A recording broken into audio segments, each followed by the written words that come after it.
Good evening all. So நாங்கள் இன்றைக்கி பார்க்க போகிற விஷயம் தான் பார்ட்டிசிபேட்டிவ் மேனேஜ்மெண்ட்டில் பேலன்ஸ் ரெக்கார்டிங் தான் நாங்கள் பார்க்க போகிறோம். ஸோ அதுக்கு முதல் ப்ரீவியஸ் ரெக்கார்டிங் வந்து நான் என்ன சொல்லியிருந்தேன்னு சொன்னால், பார்ட்டிசிபேட்டிவ் மேனேஜ்மெண்ட்னா என்னது, பார்ட்டிசிபேட்டிவ் மேனேஜ்மெண்ட்டில் டிசிஷன் மேக்கிங் எப்படி செய்யணும், அடுத்தது பார்ட்டிசிபேட்டிவ் மேனேஜ்மெண்ட்டில் என்ன 3 வகையான தியரிஸ் பார்த்தோம். ஸோ அந்த 3 வகையான தியரிஸ்லையும் வந்து பார்ட்டிசிபேட்டிவ் மேனேஜ்மெண்ட்க்கு எந்தெந்த அந்த தியரிஸ்குள்ளே இருக்கிற சப் கண்டென்ட் எது எது சப்போர்ட் பண்ணுது, எந்தெந்த விஷயம் சப்போர்ட் பண்ணலன்னு சொல்லி பார்த்தோம். ஃபார் எக்ஸாம்பிள் தியரி XY எடுத்துக்கொண்டா தியரி Xல அதாவது வந்து most of them theory Y தான் பார்ட்டிசிபேட்டிவ் மேனேஜ்மெண்ட்க்கு சப்போர்ட் பண்ணுது. தியரி X வந்து பார்ட்டிசிபேட்டிவ் மேனேஜ்மெண்ட்க்கு சப்போர்ட் பண்ணல. அதே போல வந்து அடுத்த விஷயம் நாங்க பார்த்தோம் Likert system management. Likert system மேனேஜ்மெண்ட்ல சிஸ்டம் 1, 2 அதாவது எக்ஸ்ப்ளோரேட்டிவ், பெனவலேட் வந்து நார்மலா வந்து பார்ட்டிசிபேட்டிவ் மேனேஜ்மெண்ட்க்கு சப்போர்ட்டே பண்றது இல்ல. ஸோ அது வந்து 0 லெவலோ, லோ லெவல்ல இருக்குதுன்னு சொல்லலாம். ஸோ அடுத்தது கன்சல்டிவ் மேனேஜ்மெண்ட் யூசர். அதாவது கன்சல்டிவ் மேனேஜ்மெண்ட்னு சொல்லலாம். அது சிஸ்டம் 3. அது பார்ட்டிசிபேட்டிவ் மேனேஜ்மெண்ட்க்கு மாடரேட் லெவல்ல வந்து சப்போர்ட் பண்ணுது. சிஸ்டம் 4 வந்து ரொம்ப ஹை லெவல்ல பார்ட்டிசிபேட்டிவ் மேனேஜ்மெண்ட்க்கு சப்போர்ட் பண்ணுதுன்னு சொல்லலாம். Under the Likert system of மேனேஜ்மெண்ட்ல. ஸோ நாங்க தேர்ட் ஒன் படிச்ச வந்து agree system of organization. ஸோ அதில் வந்து ஸ்பெஷலைசேஷன் ஆஃப் ஃப்ராக்ஷனல் ஒர்க், அதாவது வந்து என்ன சொல்றது, தொழில் பிறப்பும் சிறப்பு தேர்ச்சிங்கிற விஷயம் தான் காணப்பட்டுச்சு. ஸோ அதுலேயே இருந்து என்று சொன்னாலே வந்து பார்ட்டிசிபேட்டிவ் மேனேஜ்மெண்ட் காணாது. ஸோ அவங்களோட கவன இனம், அவங்களோட குறைபாடு நேர வந்து பங்கேற்பு முகாமைத்துவம் வந்து பெருசாக அதில் வந்து சூட்டபிள் ஆகுது இல்லை. ஸோ அதுக்காக வந்து அவங்கள க்ளோஸ்லியாக நாங்கள் மேனேஜ்மெண்ட் பண்ணுறதால, க்ளோஸ்லியாக அவரை வந்து ஒப்பீனியன் பண்ணுறதால வந்து பார்ட்டிசிபேட்டிவ் மேனேஜ்மெண்ட் வந்து சப்போர்ட் பண்ணுதுன்னு சொல்லி நாங்கள் பார்ட்டிசிபேட்டிவ் மேனேஜ்மெண்ட் வந்து சப்போர்ட் பண்ணலான்னு சொல்லி இருந்தோம். அடுத்தது இல்லாமல் நாங்கள் அதோட விஷயத்தை எடுத்து நாங்கள் பார்த்து என்னதுன்னு சொல்லி சொன்னால்,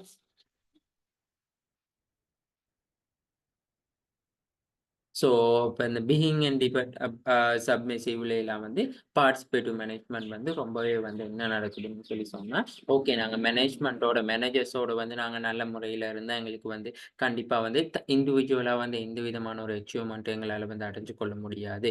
ஸோ பார்ட்டிசிபேட்டிவ் மேனேஜ்மெண்ட் தான் இம்பார்ட்டன்ட்னு சொல்லித்தாங்கன்னு சொல்கிறாங்க. அடுத்தது ப்ரொசஸிங் ஆஃப் அபிலிபிலிட்டிஸ்னு சொல்லி சொன்னால், நாங்க என்னத்தான் தனிப்பட்ட முறையில வந்து ஒவ்வொரு தீர்வுகளை வழங்கினாலுமே வந்து அது எல்லாமே வந்து நிறுவனத்தின் பிரச்சனையை தீர்க்கிறதுக்கு வந்து போதுமான அளவா காணப்படுமான்னு சொல்லி கேட்டா அது காணப்படாது. சரியா? அடுத்த விஷயம் நாங்க பார்த்தோம்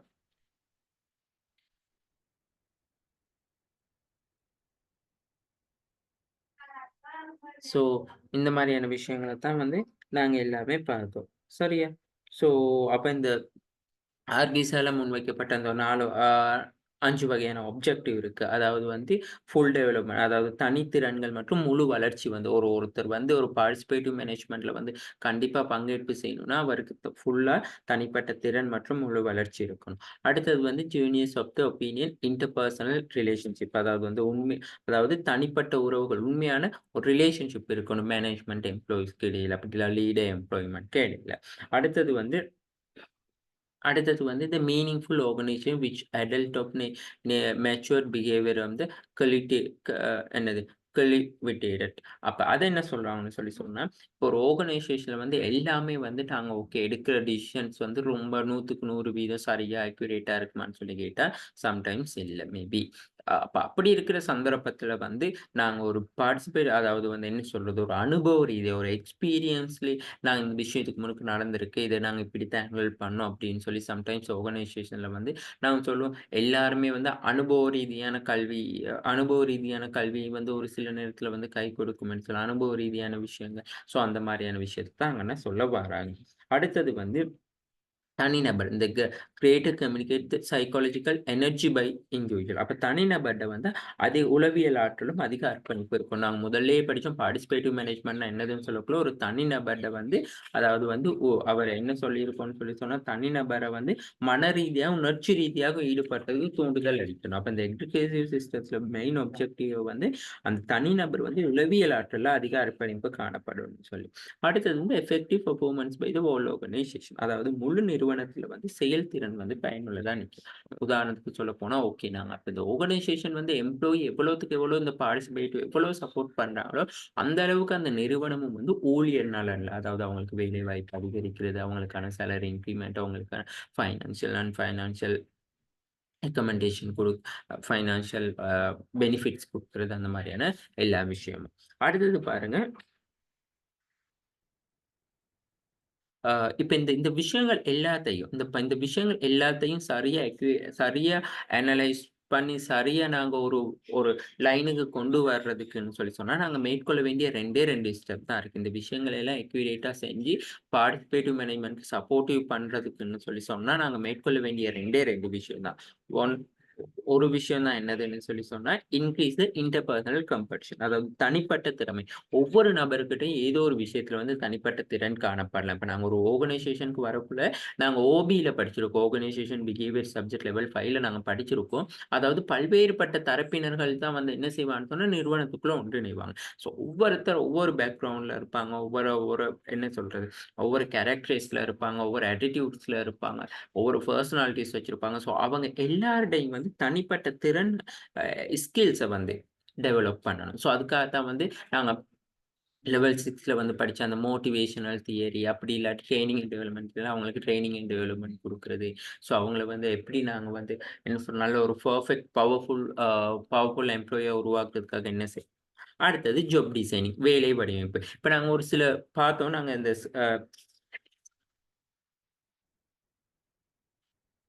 நான் பார்த்தோம் அந்த லிகட்ஸ் மெத்தட்ஸ்ல வந்தெல்லாம் இந்த ஜாப் டிசைனிங், அதாவது வந்து என்னைக்குமே வந்து ஹைரார்கி லெவல் வந்து அப் டூ டவுன் லெவல்ல இருக்கக்கூடாது. அதாவது என்னைக்குமே அப் டூ டவுன் லெவல்ல மட்டும் இருந்தா வந்து பார்ட்டிசிபேட்டிவ் மேனேஜ்மென்ட் அங்க சக்சஸ் ஆகாது. So up to down level, down level to up லெவலா தான் அங்க இருக்கணும். கம்யூனிகேஷனா இருக்கலாம். ஈச் அண்ட் எவ்ரிதிங் தான் இருக்கணும். ஸோ இப்படித்தான் வந்து நாங்க பார்ட்டிசிபேட்டிவ் மேனேஜ்மென்ட்ட வந்து இன்கிரீஸ் பண்ணிக்கொள்ள முடியும்னு சொல்றாங்க. சரியா? அடுத்தது. அடுத்தது சொல்றேன் டுவர்ட்ஸ் பார்ட்டிசிபேட்டிவ் மேனேஜ்மென்ட்ல ஜாப் சென்ட்ரல் லீடர்ஷிப். அதாவது வந்து இந்த பங்கேற்பு மேலாண்மையை வந்து நாங்க நோக்கும் பொழுது வந்து, வேலையை மையப்படுத்தப்பட்ட தலைமைத்துவம் இருக்கணும். அதத்தான் ஜாப் சென்டர்ட் லீடர்ஷிப்னு இருக்கும். அதாவது வந்து ஒரு நிறுவனத்துல வந்து கண்காணிப்பு முறையா இருக்கணும். சரியா? அந்த நிறுவனத்துல காணப்படுகின்ற தலைவர் வந்து சிறந்த முறையில காணப்படணும். அவங்க வந்து ஊழியர்களுக்கு ரொம்ப சப்போர்ட்டிவா இருக்கணும். நாங்க படிச்சிருக்க அந்த லிகட் சிஸ்டத்துல எல்லாம் வந்து அந்த என்ன சொல்றது? அதிக அளவு அதிகாரப்பூர்வ தன்மையில காணப்பட்டா பார்ட்டிசிபேட்டிவ் மேனேஜ்மென்ட்க்கு சப்போர்ட் பண்ண முடியாது ஒரு ஆர்கனைசேஷன்ல எம்ப்ளாயீஸால. ஸோ அதனால தான் வந்து நிறுவன தலைவர்களா இருக்கலாம். ஸோ அவங்க எல்லாருமே அவங்களோட தலைமைத்துவம் வந்து என்ன நடக்கணும்னு சொன்னா, தலைமைத்துவம் எப்படி இருக்கணும்னு சொன்னா, பணியை சார்ந்ததா மட்டும் தான் இருக்கணும். வேலையை சார்ந்ததா மட்டும் தான் தலைமைத்துவம் காணப்படணும். அதாவது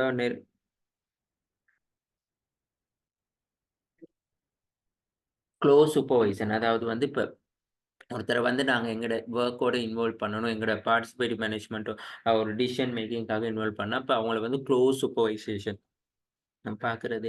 ஸோ அந்த மாரியான சின்ன சின்ன ஸ்டெப்ஸ்ங்கள வந்து நாங்க எடுக்கணும்னு சொல்றாங்க. அடுத்தது எம்ப்ளாயி சென்டர் லீடர்ஷிப்.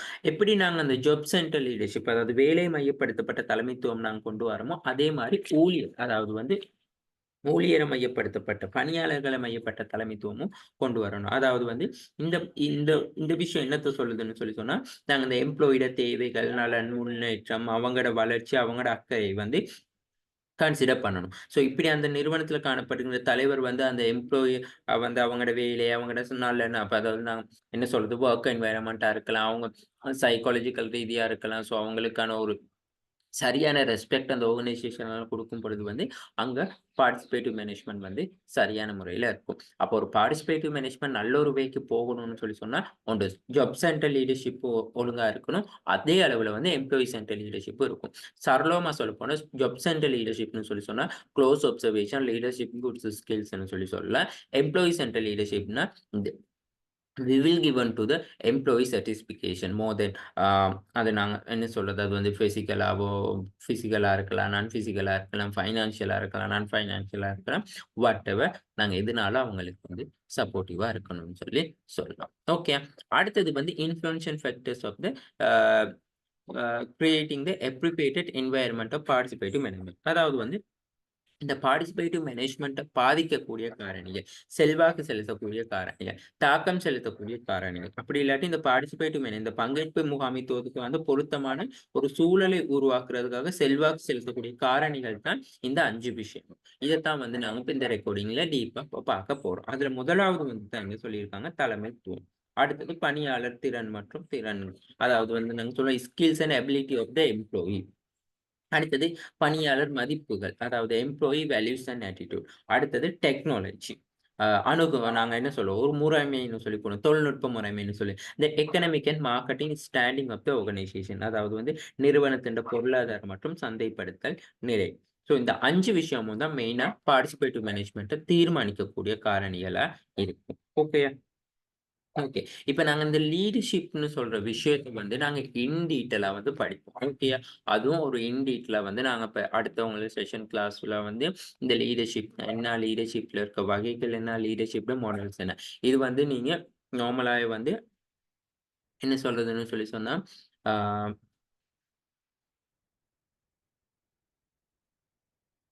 மேனேஜ்மென்ட்ல நீங்க லீடர்ஷிப்ப பத்தி படிச்சிருப்பீங்க.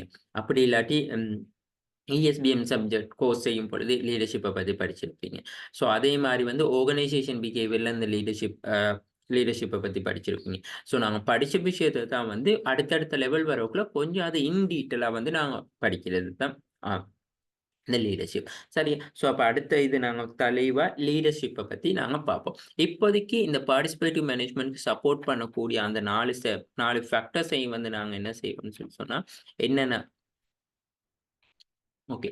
என்னென்ன ஃபேக்டர்ஸ் இருக்கு? அது எப்படி எஃபெக்ட் ஆகுதுன்னு சொல்லி நாங்க பார்ப்போம். ஓகே.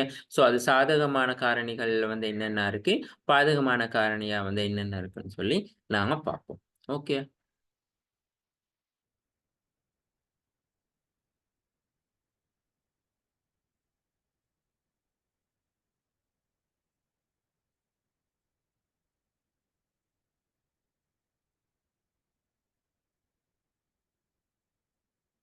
ஓகே. நான் இந்த லீடர்ஷிப் படிப்பிக்கும் பொழுதும் நான் சொல்றேன். இந்த பார்ட்டிசிபேட் நாங்க 2018ல ஒரு சில கொஸ்டின்ஸ் படிச்சோம். அதுல வந்து இந்த லீடர்ஷிப்பை வந்து பேஸ் பண்ணி தான் 2யும் ஒண்ணா பேஸ் பண்ணி தான் ஒரு கொஸ்டின் கேட்டிருக்காங்க. சரியா? ஸோ நான் அந்த அந்த கொஸ்டின் வரக்குள்ள நான் அதுக்கான விஷயத்த வந்து நான் இன் டீட்டெயிலா விளங்கப்படுத்துறேன். ஓகே. அடுத்தது.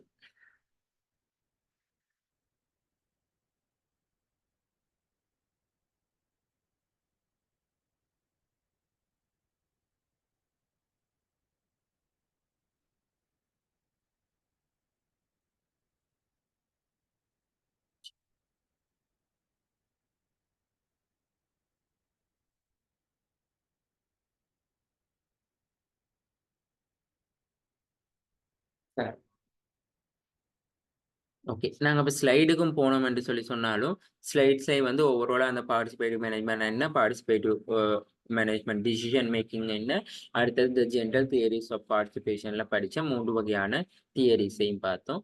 ஸோ அந்த தியரிக்குள்ள இன்க்ளூட் ஆகுற விஷயத்த பார்த்தா, அடுத்தது தான் வந்து பாருங்க, பார்ட்டிசிபேட்டிவ் மேனேஜ்மென்ட்ல வந்து செல்வாக்கு செலுத்தக்கூடிய காரணிகள் 5 விஷயமும் இருக்கு. ஓகே.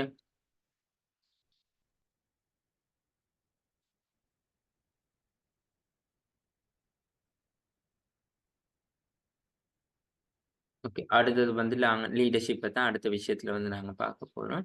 ஸோ அடுத்ததுல வந்து நாங்க லீடர்ஷிப்ப வந்து இந்த ஒவ்வொரு மெத்தட்லயும் இத என்னென்ன சொல்லியிருக்காங்க. ஸோ என்னென்ன இந்த மாட்யூல்ஸ்னா என்னது? ஸோ இதுகள வந்து நாங்க ஏ டூ இசட் வந்து நாங்க படிப்போம். 35 ஸ்லைட்ஸ் வரைக்கும். ஸோ இதுல லீடர்ஷிப்போட ஓகே. ஓ லீடர்ஷிப்போட நாங்க படிக்க வேண்டியதா இருக்கு. ஸோ அந்த விஷயங்கள வந்து நாங்க பார்ப்போம். ஓகேயா?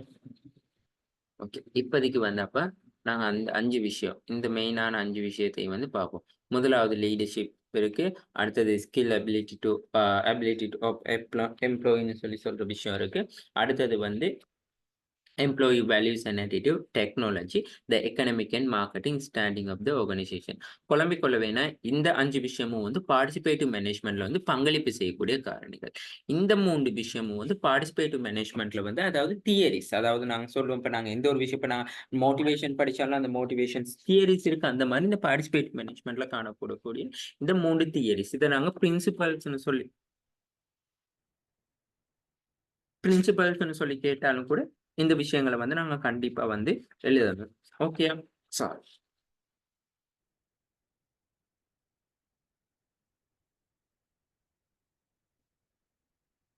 ஓகே. அப்ப வழமை போலத்தான் அந்த பார்ட்டிசிபேட்டிவ் மேனேஜ்மென்ட்ன்னு சொல்லி சொன்னா எங்களுக்கு என்ன தெரியும்னு சொல்லி சொன்னா, மெயினா அந்த நான் சொன்ன அந்த 3 விஷயமும் வந்து கண்டிப்பா ஹைலைட் ஆகி இருக்கணும். சரியா?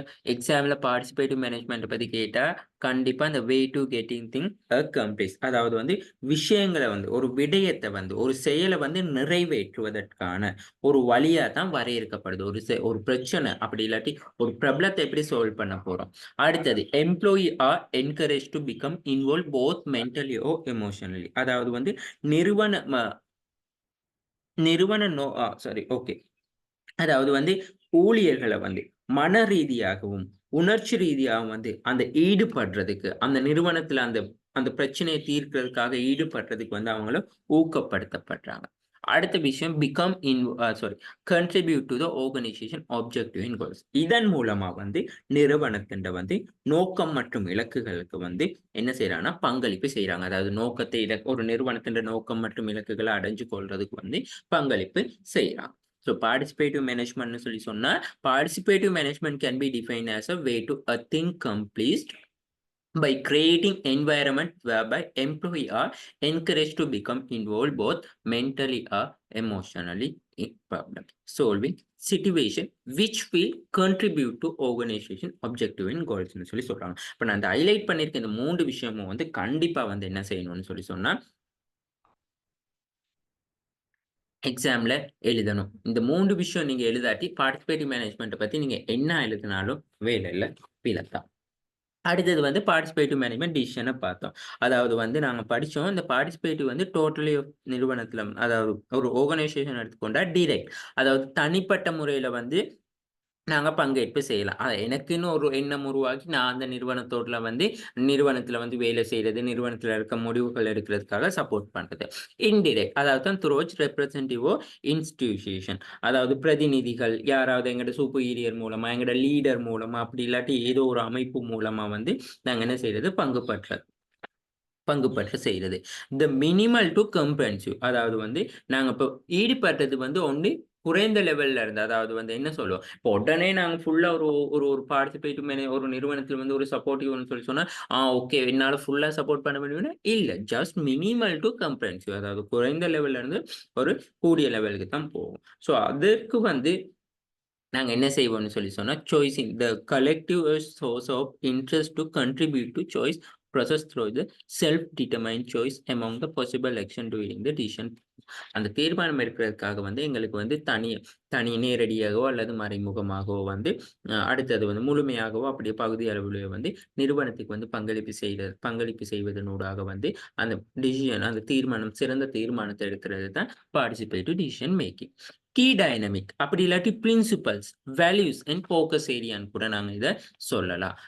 சம்டைம்ஸ் சொல்லுவாங்க பாருங்க, இந்த அசைன்மென்ட்ல வந்து இந்த தியரி ஆஃப் பார்ட்டிசிபேட்ல பிரின்சிபல்ஸ் 3 விஷயம் என்னது மெயினா இருக்குன்னு சொன்னா, இந்த தியரி ஆஃப் எக்ஸ், சரியா? ஸோ இது கேட்பாங்க. அதாவது இந்த தியரீஸ்ல வந்து எப்படி பார்ட்டிசிபேட்டிவ் மேனேஜ்மென்ட்க்கு சப்போர்ட் பண்ணுதுன்னு சொல்லி. உங்களுக்கு கொஸ்டின் கேட்டிருக்க மெத்தட பொறுத்து எழுதுங்க. சில கொஸ்டின்ஸ் பாருங்க உங்களுக்கு அசைன்மென்ட்ல கேட்டிருப்பாங்க 50 மார்க்ஸுக்கு, 40 மார்க்ஸுக்கு அப்படி. இப்ப 20 மார்க்ஸுக்கு அந்த மாரின்னு சொல்லி சொன்னா, நார்மலா வந்து நாங்க இந்த பார்ட்டிசிபேட்டிவ் மேனேஜ்மென்ட்னா இந்த 5 விஷயத்த வந்து பேஸ் பண்ணி எழுதினாலே ஓகே. சரியா?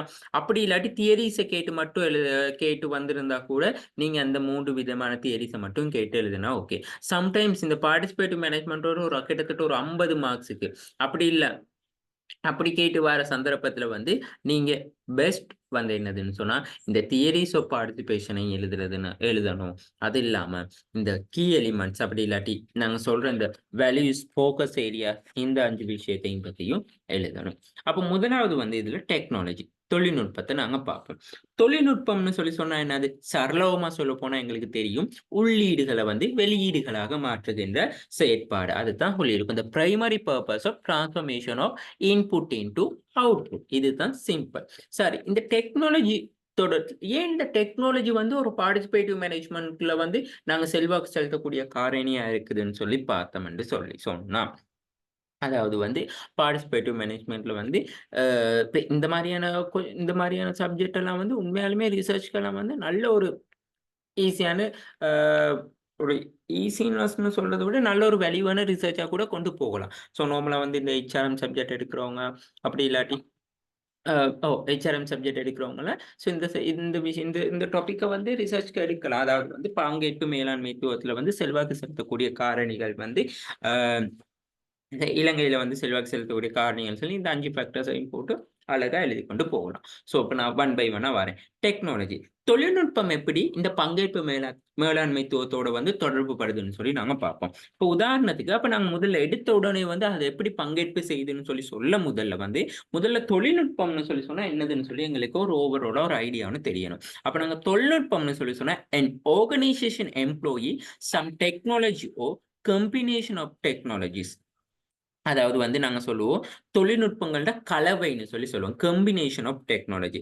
தொழில்நுட்பங்களோட கலவைன்னு சொன்னா இப்ப நாங்க ஒரு நிறுவனத்துல வந்து முழுமையா தொழில்நுட்பத்தை பயன்படுத்தக்கூடிய சந்தர்ப்பங்கள் இருக்கு. பகுதி அளவுல தொழில்நுட்பங்கள் பயன்படுத்தக்கூடிய சந்தர்ப்பங்கள் இருக்கு. அந்த மாதிரியான விஷயங்களை தான் இங்க சொல்றாங்க. அப்போ ஒரு நிறுவனத்தின் நோக்கத்துக்காக ஒரு நிறுவனத்தின் வந்து ஒரு செயல்முறையை வந்து நிறைவேற்றுறதுக்காக உள்ளீடுகள் அப்படி இல்லாட்டி உள்ளீடுகளை வெளியீடுகளாக மாற்றுகின்ற ஒரு செயல்முறையா தான் வந்து நாங்க என்ன செய்யறோம்னு சொன்னா இந்த டெக்னாலஜிங்கிற சொல்ற விஷயத்த வந்து நாங்க மீன் பண்றோம். அப்ப எங்களுக்கு உதாரணத்தோட நாங்க இன்னொரு விஷயம் நல்லாவே ஞாபகம் வச்சுக்கொள்ளுங்க.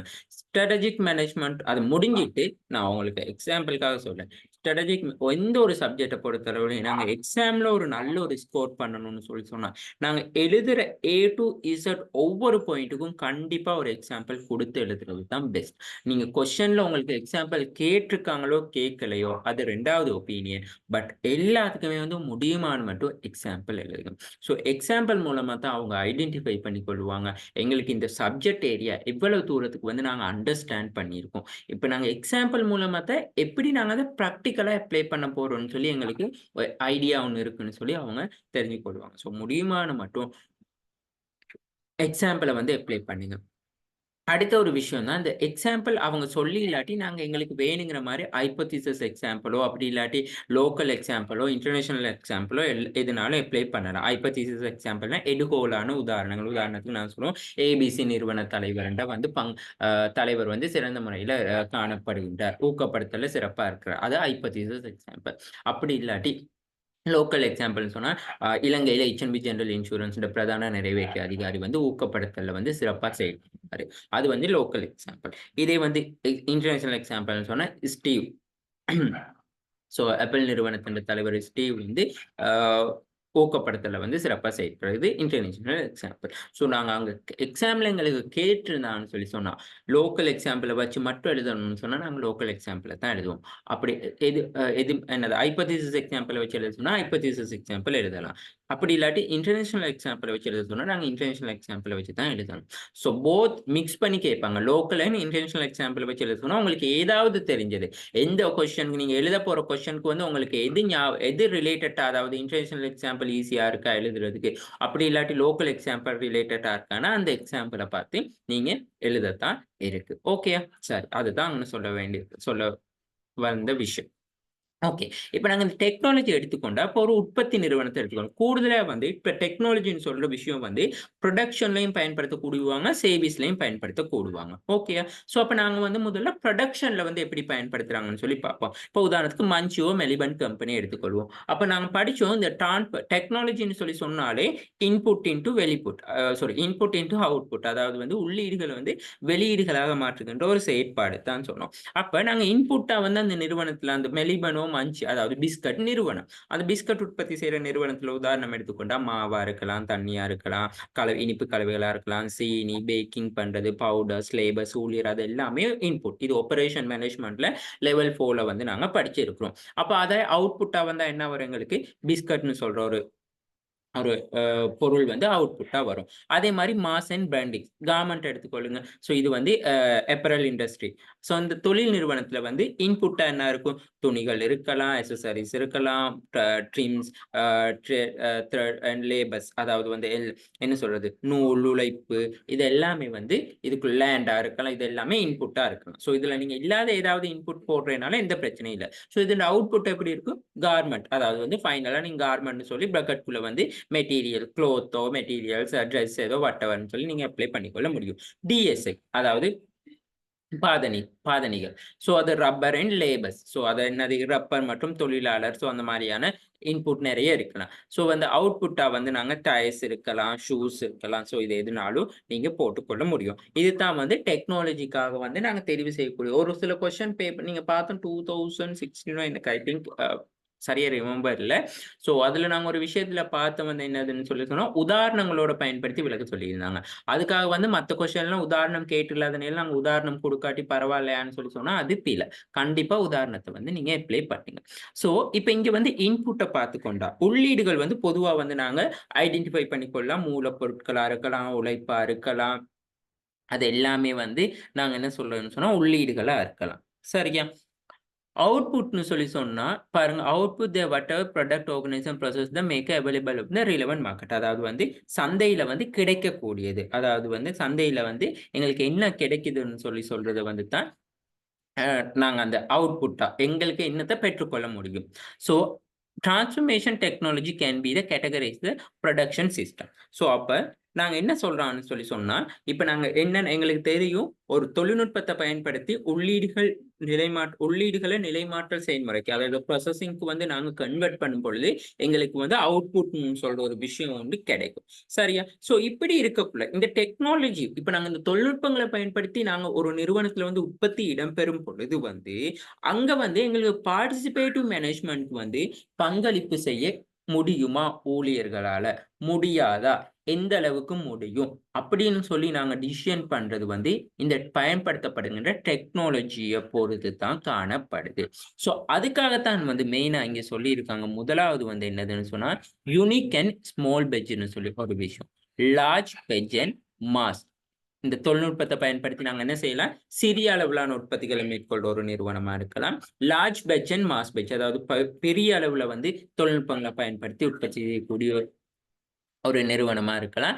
அப்படி இல்லாட்டி ப்ராசஸ் அதாவது வந்து செயல்முறைகள் அதாவது வந்து செயல்முறைகளை மட்டும் பயன்படுத்தி ஒரு தொழில்நுட்பம் மூலமா செயல்முறைகளை பயன்படுத்தி வந்து உற்பத்தி செய்யற நிறுவனமா இருக்கலாம். ஓகேயா? சரி. ஸோ அப்ப இந்த 3ஐயும் வச்சுக்கொண்டு தொழில்நுட்ப ரீதியா வந்து நாங்க பிரிக்கும் பொழுது ஒரு உருமாற்ற செயற்பாடு கொண்டு வரக்குள்ள வந்து ஒவ்வொரு நிறுவனங்கள் நாங்க படிச்சிருக்கோம் வந்து சிறிய அளவு வியாபாரம், நடுத்தர அளவு வியாபாரம், பாரிய அளவு வியாபாரம்னு சொல்லி. ஸோ அப்ப இந்த யூனிக் இந்த சிறிய அழகு மற்றும் சிறிய தொகுதியும் கூட நாங்க இது சொல்லிக் கொள்ளலாம். அப்ப இந்த சிறிய அளவு வியாபாரத்துல வந்து ஒப்பீட்டு அளவுல வந்து இப்போ உதாரணத்துக்கு எக்ஸாம்பிள் எடுத்துக்கோங்க. ஒரு ஜுவல்லர் ஷாப்பை எடுத்துக்கொள்ளுங்க. ஜுவல்லர்ஸ் அப்படி இல்லாட்டி ஒரு சிறிய அளவுல ஒரு என்ன சொல்றது ஒரு தொழில்நுட்பங்களை பயன்படுத்தி ஒரு குறைந்த அளவுல தொழில்நுட்பங்களை பயன்படுத்தி உற்பத்தி செய்யற ஒரு நிறுவனத்தை எடுத்துக்கோங்க. ஸோ அங்க வந்து கண்டிப்பா அந்த எம்ப்ளாயிஸ் அந்த ஊழியர்கள் வந்து உண்மையாலுமே வந்து நல்ல என்ன சொல்லணும்னு சொன்னா திறமையான நல்ல கைவினைஞர்கள்னு சொல்லி நாங்க சொல்லுவோம். அப்படி இல்லாட்டி ஸோ அவங்க வந்து ஒரு ஒர்க்கை செய்யக்குள்ள வந்து எல்லாரும் ஒன்னா பார்ட்டிசிபேட் பண்ணி செய்யக்கூடியதா அங்க சான்ஸ் காணப்படும். காரணம் என்னது? அங்க வந்து ஒரு சிறிய அளவு ஒரு சிறிய மற்றும் ஒரு சிறிய தொகுதி ஒரு பிசினஸ் தான் அங்க உற்பத்தி யூனிட் அண்ட் ஸ்மால் பைஸ் தான் உற்பத்தி செய்யப்படுது. ஸோ அப்படி உற்பத்தி செய்யப்படும் பொழுது அங்க செய்யப்படுகின்ற வேலைகளுக்கோ அப்படி இல்லாட்டி அந்த நிறுவனத்தால மேற்கொள்ளப்படுகின்ற தீர்மானங்களுக்கோ வந்து நிறுவனத்துல காணப்படுகின்ற அனைத்து பிரிவினர்களாலுமே வந்து என்ன நடக்க முடியும்னு சொன்னா என்ன செய்ய முடியும்னு சொன்னா தீர்மானம் எடுத்தலுக்கு பங்கு பற்ற முடியும். தீர்மானம் எடுத்ததுக்கு அவங்களுக்கான சப்போர்ட்டை வந்து வழங்க முடியும். இதுதான் யூனிக் அண்ட் ஸ்மால் பேட்ச்ல வந்து வருது. ஸோ அதுக்கான உதாரணம் தான் ஜுவல்லர் ஷாப்பை எடுக்கணும். சாரி ஒரு ஜுவல்லர் ஷாப்பை எடுத்துக்கோங்க. ஜுவல்லர் ஷாப்ல மேக்சிமம் ஒரு ஒரு ஒரு ஒரு குறிப்பிட்ட தொகையான எம்ப்ளாயீஸ் இருப்பாங்க. ஸோ அந்த எம்ப்ளாயீஸ் வந்து ஒரு ஜுவல்லர்ஸை செய்யறது, ஜுவல்லர்ஸ் மேக் பண்றதா இருக்கும்.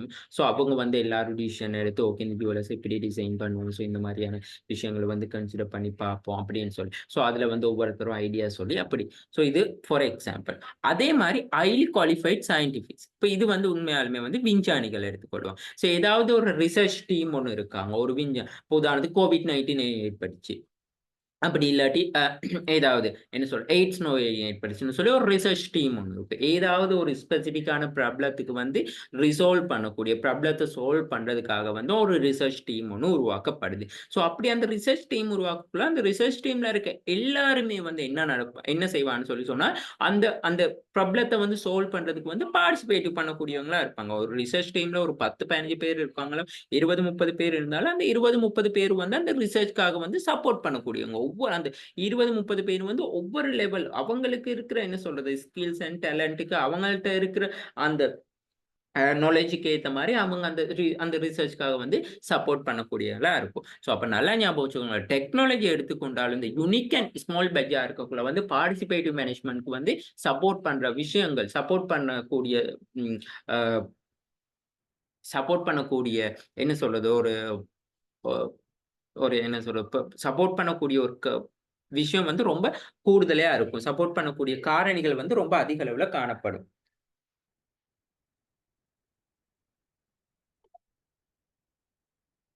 இதே நாங்க லார்ஜ் பேட்ச் மாஸ் எடுத்துக்கொள்வோம். ஸோ இதுக்கு நாங்க உதாரணத்துக்கு எடுத்துக்கொண்டாலே எப்பர நாங்க படிச்ச அந்த பிராண்டிக்ஸ் கார்மெண்ட் அதுகள எடுத்துக்கொள்வோம். ஸோ இப்படி இருக்கக்குள்ள வந்து இங்க வந்து வேலை செய்ற தொழிலாளர்களா இருக்கலாம், எல்லாருமே திறமையானவர்கள். நவீன இயந்திரங்கள், கருவிகள் அதுகள பயன்படுத்தி தான் என்ன செய்வாங்கன்னு சொன்னா, உற்பத்திகள வந்து மேற்கொள்வாங்க.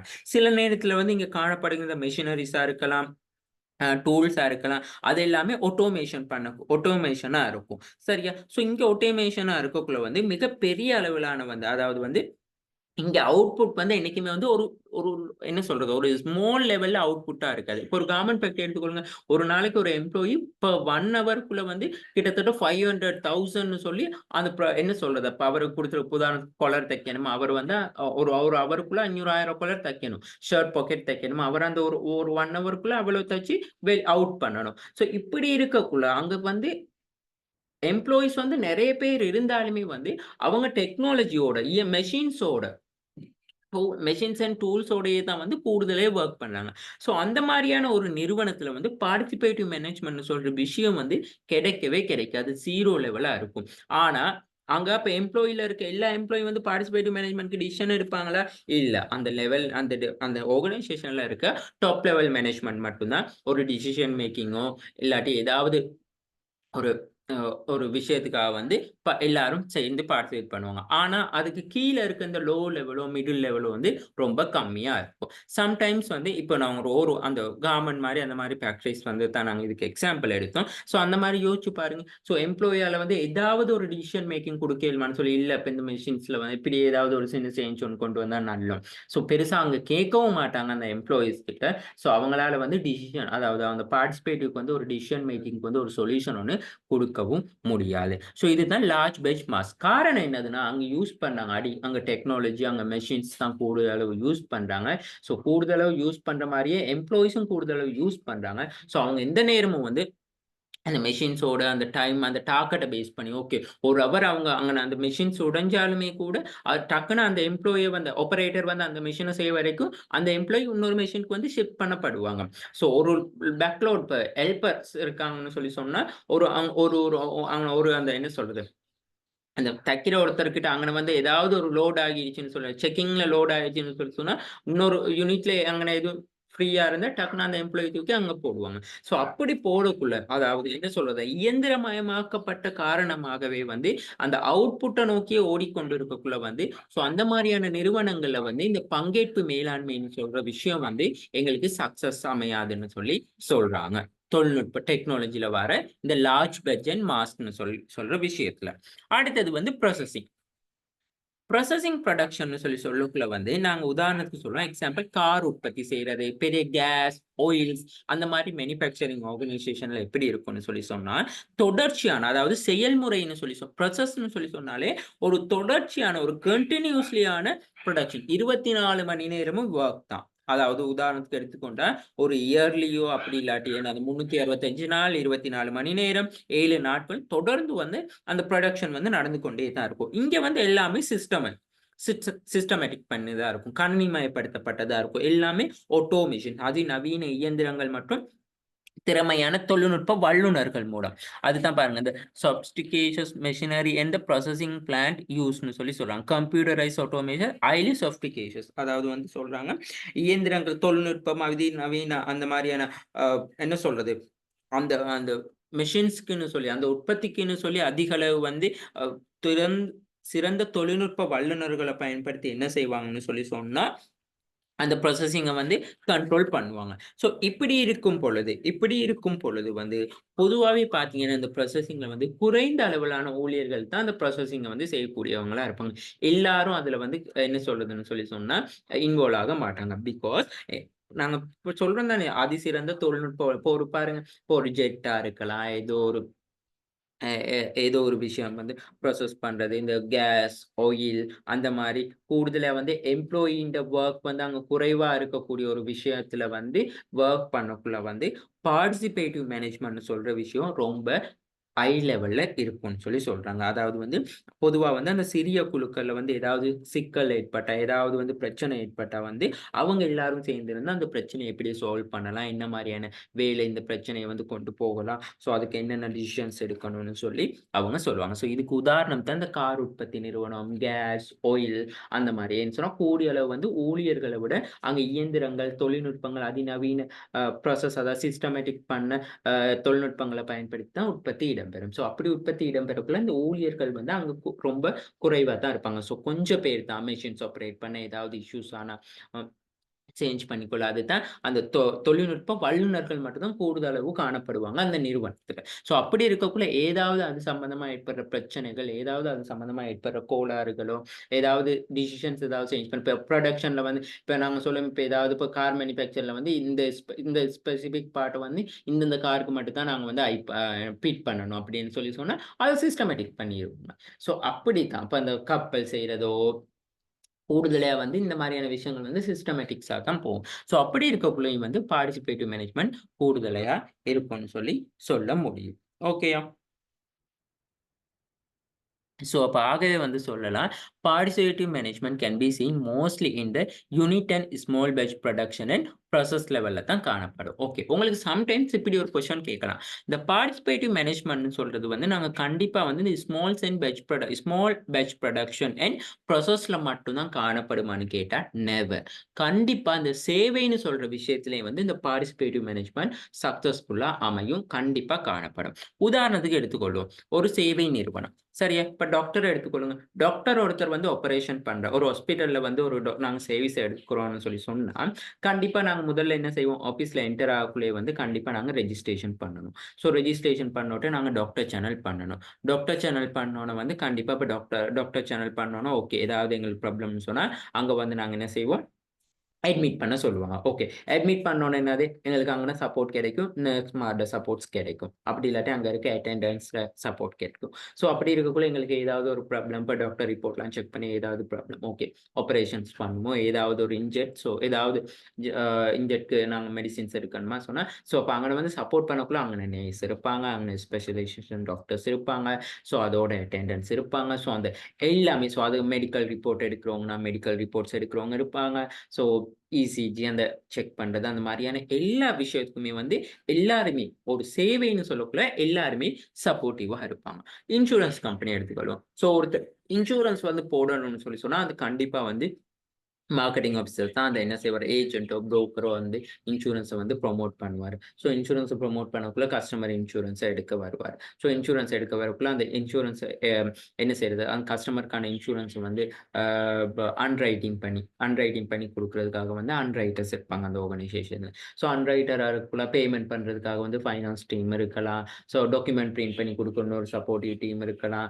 ஸோ இந்த விஷயம் இப்ப அவங்களோட சிஸ்டத்த அந்த இன்சூர்ட் அந்த அப்படி இல்லாட்டி அந்த கஸ்டமரோட டீட்டெயில்ஸ் எல்லாமே சிஸ்டமேட்டிக் அப்டேட் பண்றதுக்காக வந்து அண்டர்ரைட்டர்ஸ் இருக்கலாம். ஸோ கொட்டேஷன்ஸ் குடுக்குறதுக்கு இன்னொரு செட் இருக்கலாம். ஸோ இப்படி எல்லாரும் சேர்ந்து தான் வந்து என்ன செய்றாங்கன்னு சொல்லி சொன்னா, அந்த அவருக்கு சேவிஸ வந்து கஸ்டமருக்கு சேவிஸ குடுப்பாங்க. ஸோ பார்ட்டிசிபேட்டிவ் மேனேஜ்மென்ட்னு சொல்லக்குள்ள வந்து இந்த சேவிஸ்ல வந்து ரொம்ப ஸ்டாண்டர்ட் லெவல்ல இருக்கும்னு சொல்லி கண்டிப்பா சொல்றாங்க. அதாவது ஒரு பெர்சன் இல்லாம வந்து இன்னொரு பெர்சன வந்து மூவ் ஆகவும் முடியாது.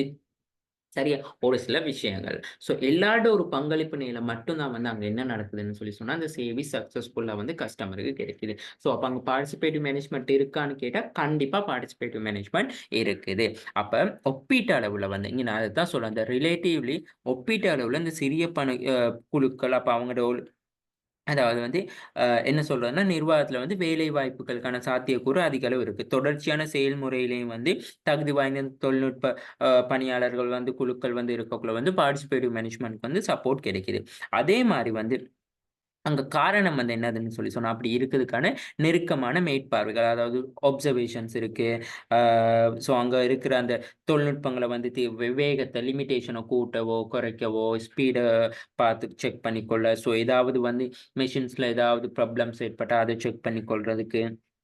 ஸோ, ஆ இது எல்லாத்துக்குமே வந்து என்ன நடக்குதுன்னு சொன்னா கண்டிப்பா வந்து ஊழியர்களோட வந்து பங்களிப்பு வந்து கண்டிப்பா காணப்படும். இதே பாரிய அளவு நிறுவனங்கள் எடுத்துக்கொண்டா அங்க வந்து கண்டிப்பா வந்து என்ன நடக்கணும்னு சொன்னா அதாவது கடுமையான மேற்பார்வைகளா இருக்கும். இப்ப பாருங்க கவர்மெண்ட் எல்லாம் எடுத்துக்கொண்டா கண்டிப்பா சூப்பர்வைசர்ஸ் இருப்பாங்க. செக் பண்ண ஆர்டர் இந்த டைமுக்கு போவாட்டி அங்க வந்து அவங்க எழுசுவாங்க. ஸோ மானிட்டர் க்ளோஸ் அப்சர்வேஷன் பண்ணுவாங்க. ஸோ எந்த நேரமும் மெஷின்ஸோட ஃபங்க்ஷன்ஸோட ஒர்க் பண்ற நேரம் வந்து இயந்திரம் அதுகளோட ஒர்க் பண்ற நேரம் வந்து ஊழியர்களுக்கு இடையே கூட கதைக்கிறதுக்கான டைம் இருக்காது. லஞ்ச் ஹவர்னா அந்த 1 ஹவருக்குள்ள அந்த ஹாஃப் அன் ஹவருக்குள்ள தான். ஸோ அடுத்தது ஸ்டார்ட் பண்ணிடணும். ஸோ இப்படி இருக்கக்குள்ள வந்து சிறு பேச்சு என்ன சொல்றது அவங்களுக்குள்ள ஒரு கம்யூனிகேஷன் செய்யறது கூட ஒரு டைம் இல்லாம போயிடும். ஸோ இப்படி இருக்கும். இதுதான் அந்த என்ன சொல்றது மாஸ் ப்ரொடக்ஷன்ல வந்து இருக்கக்கூடிய பிரச்சனையா இருக்கும்.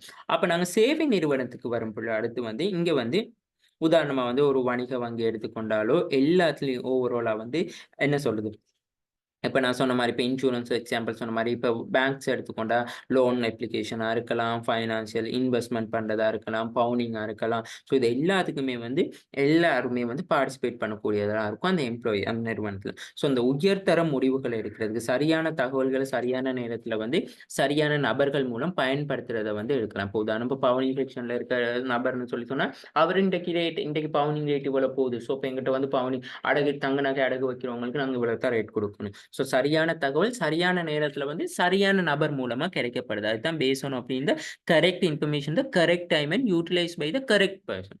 சரியான நபர் மூலமா வந்து கொண்டு செல்லப்படுது. லோன் கொடுக்கணும்னா ஓகே மத்திய வங்கி சென்ட்ரல் பேங்க் வந்து இவ்வளவு தான் இன்ட்ரெஸ்ட் ரேட் கொடுக்குது. ஸோ அப்ப இவ்வளவு தான் லோன் கொடுக்கலாம். இந்த கிரைட்டீரியா அடிப்படையில் தான். சரியான நபர் மூலம் சரியான நேரத்துல சரியான தகவல் வழங்கப்படுதுன்னு சொல்லலாம். இதே தான் இன்சூரன்ஸா இருக்கலாம், ஹாஸ்பிட்டலா இருக்கலாம், வட்டவர் எந்த ஒரு சர்வீஸ் நிறுவனமா இருந்தாலும். ஸோ இங்க வந்து திறமையான மற்றும் பயனுள்ள ஒரு எம்ப்ளாயி வந்து இங்க என்ன சொல்றதுன்னா ஒர்க் பண்றதால வந்து கண்டிப்பா வந்து பார்ட்டிசிபேட்டிவ் மேனேஜ்மெண்ட் காணப்படுது. அப்ப டெக்னாலஜி எடுத்துக்கொண்டா நாங்க ஸ்மால் பெட்ச் அதாவது வந்து யூனிக் அண்ட் ஸ்மால் பெட்சா இருக்கலாம், அப்படி இல்லாட்டி ப்ராசஸிங்கா இருக்கலாம். இது ரெண்டுலையுமே வந்து பார்ட்டிசிபேட்டிவ் மேனேஜ்மெண்ட் கூடுதலையா இருக்கும்.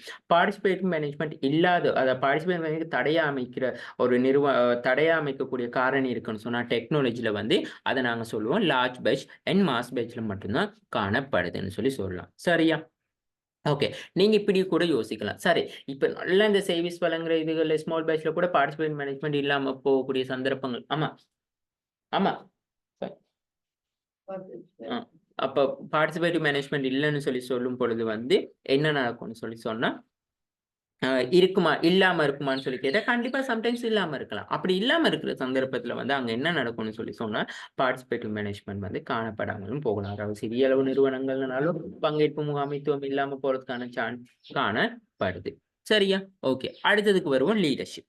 லீடர்ஷிப் எடுத்துக்கொண்டா நாங்க என்ன சொன்னோம்னு சொன்னா, leadership philosophy of the owners or senior manager. அப்போ ஒரு நிறுவனத்துல வந்து கண்டிப்பா வந்து நாங்க லீடர் தலைவர்னு சொல்றது அந்த நிறுவனத்துல காணப்படுகின்ற உரிமையாளரா இருக்கலாம், அப்படி இல்லாட்டி அந்த நிறுவனத்துல இருக்கிற மேற்பார்வையாளரா கூட இருக்கலாம், அப்படி இல்லாட்டி அந்த நிறுவனத்துல காணப்படுகின்ற முகாமையாளரா கூட இருக்கலாம். இவங்க தான் வந்து நாங்க லீடர்ஷிப்னு சொல்லி ஐடென்டிஃபை பண்ணி கொள்றோம். சரியா? சோ அப்ப leadership philosophy of the owners or seniors manager fundamentally spell out of all employees how business should be done in the establishment சொல்றாங்க. அப்ப இந்த நிறுவனத்துல வந்து வணிகம் எவ்வாறு செயற்பட வேண்டும், வணிகத்தை எவ்வாறு கொண்டு செல்ல வேண்டும், எவ்வாறு கொண்டு நடத்த வேண்டும்னு சொல்லி தீர்மானிக்கிறது வந்து இந்த லீடர்ஷிப்ல தான். இப்ப இந்த லீடர்ஷிப் இப்படி இருக்கும் பொழுதும் சரியா, இப்ப நாங்க படிச்சிருக்கோம் அந்த லிகட் சிஸ்டத்துல வந்து சரியான லீடர்ஷிப் ஒரு காணப்படுகின்ற சந்தர்ப்பத்துல வந்து அங்க பார்ட்டிசிபேட்டிவ் மேனேஜ்மெண்ட் அதிக அளவு காணப்படலாம். இதே வந்து தவறான வழி நடத்தல் தவறான அணுகுமுறையில காணப்படுகின்ற தலைமைத்துவத்தினால வந்து பார்ட்டிசிபேட்டிவ் மேனேஜ்மெண்ட் வந்து அங்க சப்போர்ட் பண்ணாம அப்படி இல்லாட்டி பார்ட்டிசிபேட்டிவ் மேனேஜ்மெண்ட் அந்த ஆர்கனைசேஷன்ல செட் ஆகாம போகக்கூடிய சான்ஸும் இருக்கு. ஸோ இங்க லீடர்ஷிப்பை வந்து நாங்க எடுத்துக்கொண்டோம்னு சொன்னா ஒத்தோரைட்டேட்டிவ் அண்ட் பார்ட்டிசிபேட்டிவ்னு சொல்லி 2 இருக்கு. அதாவது வந்து அதிகாரப்பூர்வமானது பார்ட்டிசிபேட்டிவ்னு சொல்லி சொன்னோம். நாங்க படிச்சோம் அந்த லிகட் சிஸ்டத்துல வந்து இந்த ஒத்தோரைட்டேட்டிவ் யூஸ் பண்றது வந்து எதுலன்னு சொல்லி சொன்னா நார்மலா வந்து பெனவலண்ட் அதாவது வந்து நாங்க அந்த விஷயம் அதாவது என்ன பெனவலண்ட் அண்ட்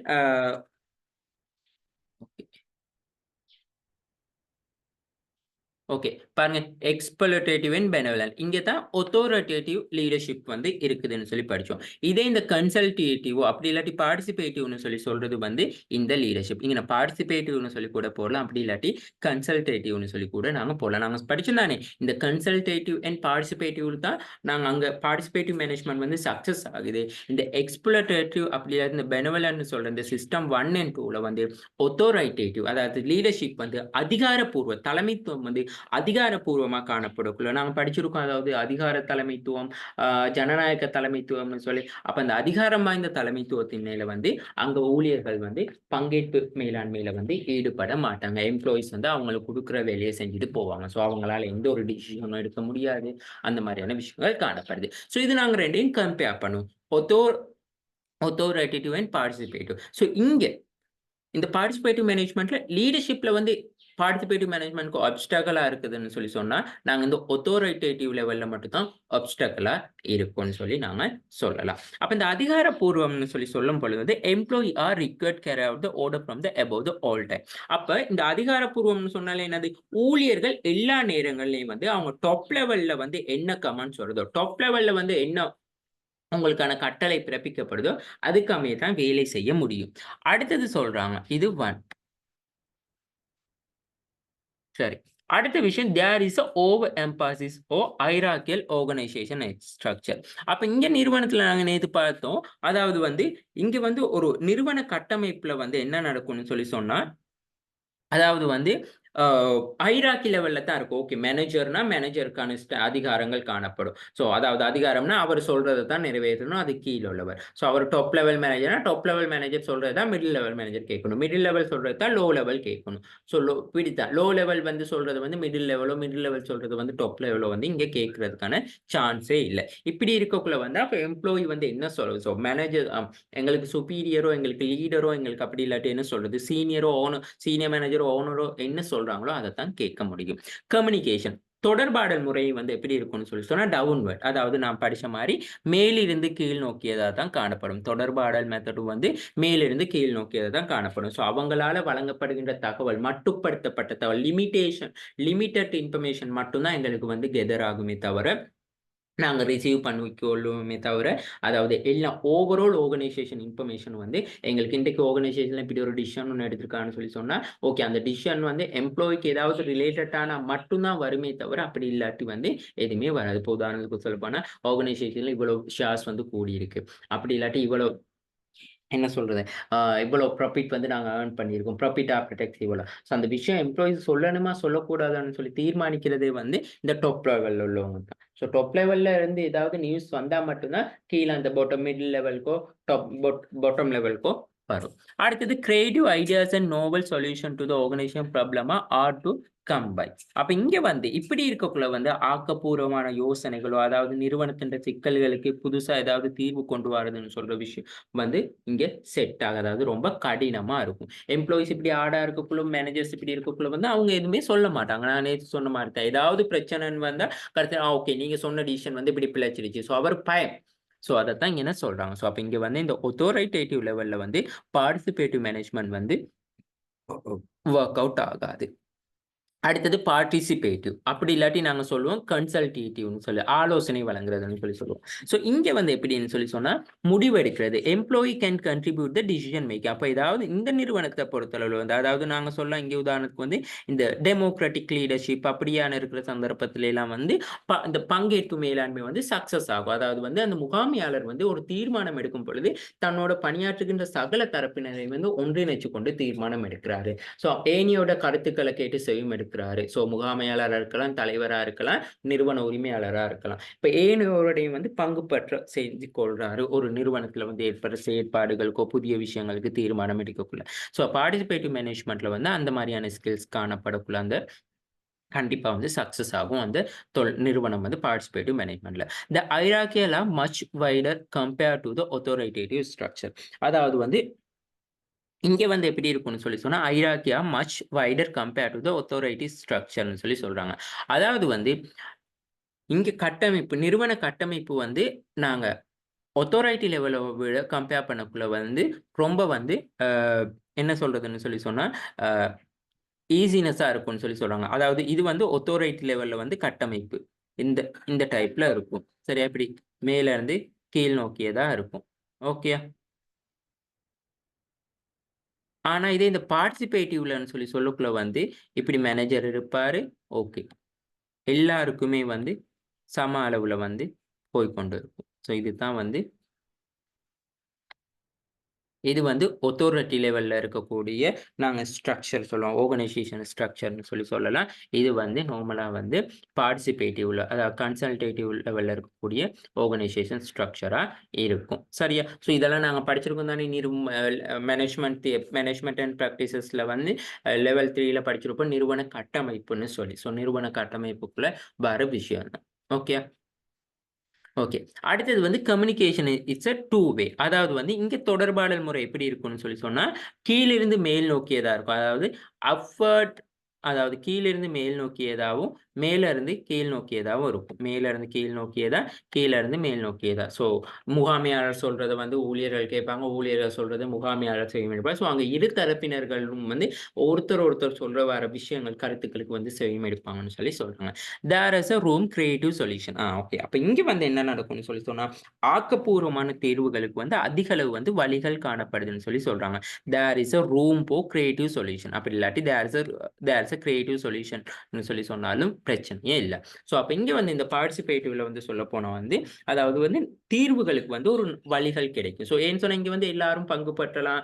ஊழியர்கள் சொல்றது முகாமையாளர் கேட்பாரு. முகாமையாளர் சொல்றது ஊழியர் கேட்பாரு. தொடர்பாடல் வந்து அப்வர்ட், டவுன்வர்டா இருக்குது.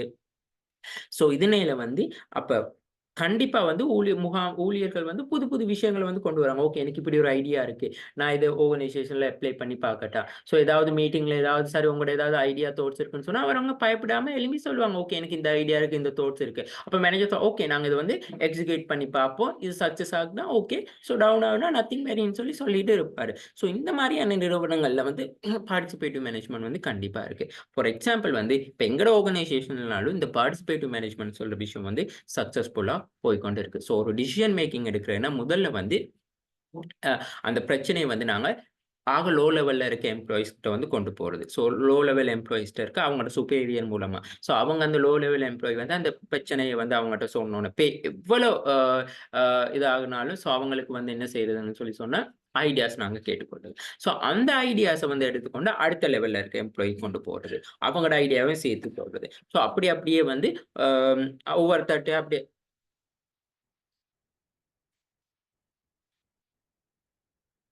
1 மினிட்.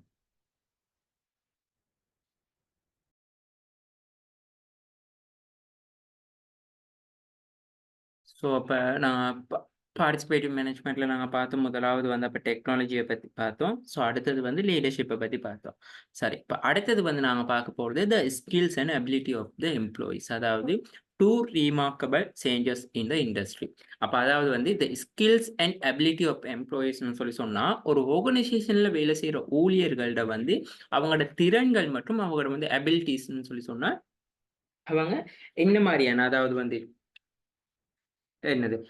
திறமைகளா இருக்கலாம். ஸோ அவங்கட்ட இருக்கிற அந்த தாட்ஸா இருக்கலாம், எண்ணங்களா இருக்கலாம். ஸோ அது வந்து இப்ப வந்து ரொம்பவே சேஞ்ச் ஆகி இருக்கு. இப்ப ஆரம்ப காலத்துல வந்து ஒரு ஜொப்ன்னு சொன்னா, எல்லாருமே வந்து நார்மலா மோஸ்ட் ஆஃப் பீப்பிள்ஸ் வந்து ஜொப்ன்னு சொன்னா, ஓகே. அதாவது புரொடக்ஷன் ஒரு தொழிற்சாலையை நோக்கியதா தான் அவங்களோட வேலையே காணப்பட்டுச்சு. ஆனா தற்காலத்துல வந்து அப்படி எதுவுமே இல்ல. பாருங்க இப்ப நெறைய பேர் வந்து ஆன்லைன் பிசினஸ் செய்றாங்க. ஸோ நெறைய பேர் வந்து சேவிங்ஸ் கம்பெனிஸ்ல வேலை செய்றாங்க. இன்சூரன்ஸா இருக்கலாம், பேங்கா இருக்கலாம், லீசிங்கா இருக்கலாம், வாட்டெவர். ஸோ பாருங்க, இப்ப ஆரம்பத்துல வந்து ஊபர், பிக்மின்னு சொல்ற விஷயம் வந்து நாங்க டிராவலிங்க்காக மட்டும் யூஸ் பண்ணது வந்து இப்ப வந்து சாப்பாடுனா இருக்கலாம். அது இல்லாட்டி வந்து என்னது அந்த பிளாஷ்மியா இருக்கலாம். சப்போஸ் ஏதாவது டாக்குமெண்ட் டெலிவரி பண்றது அந்த மாரியா இருக்கலாம்.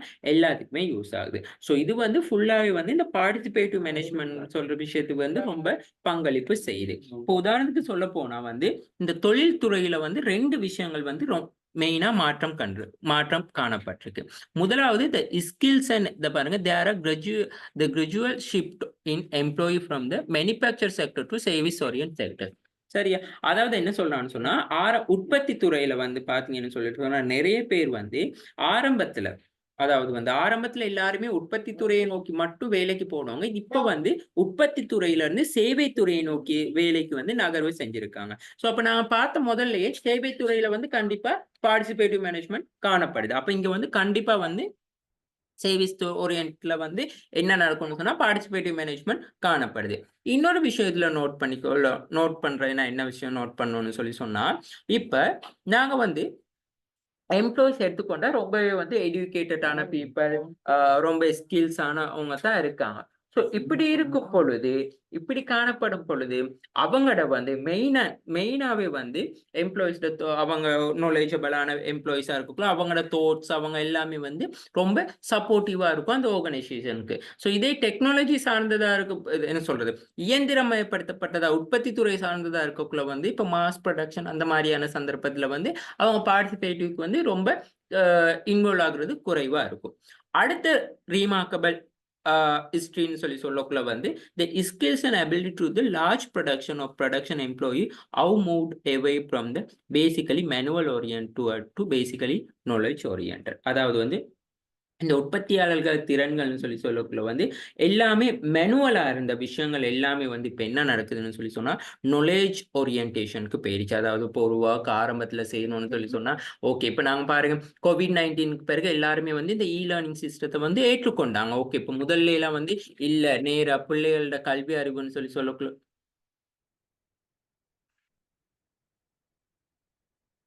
ஓகே.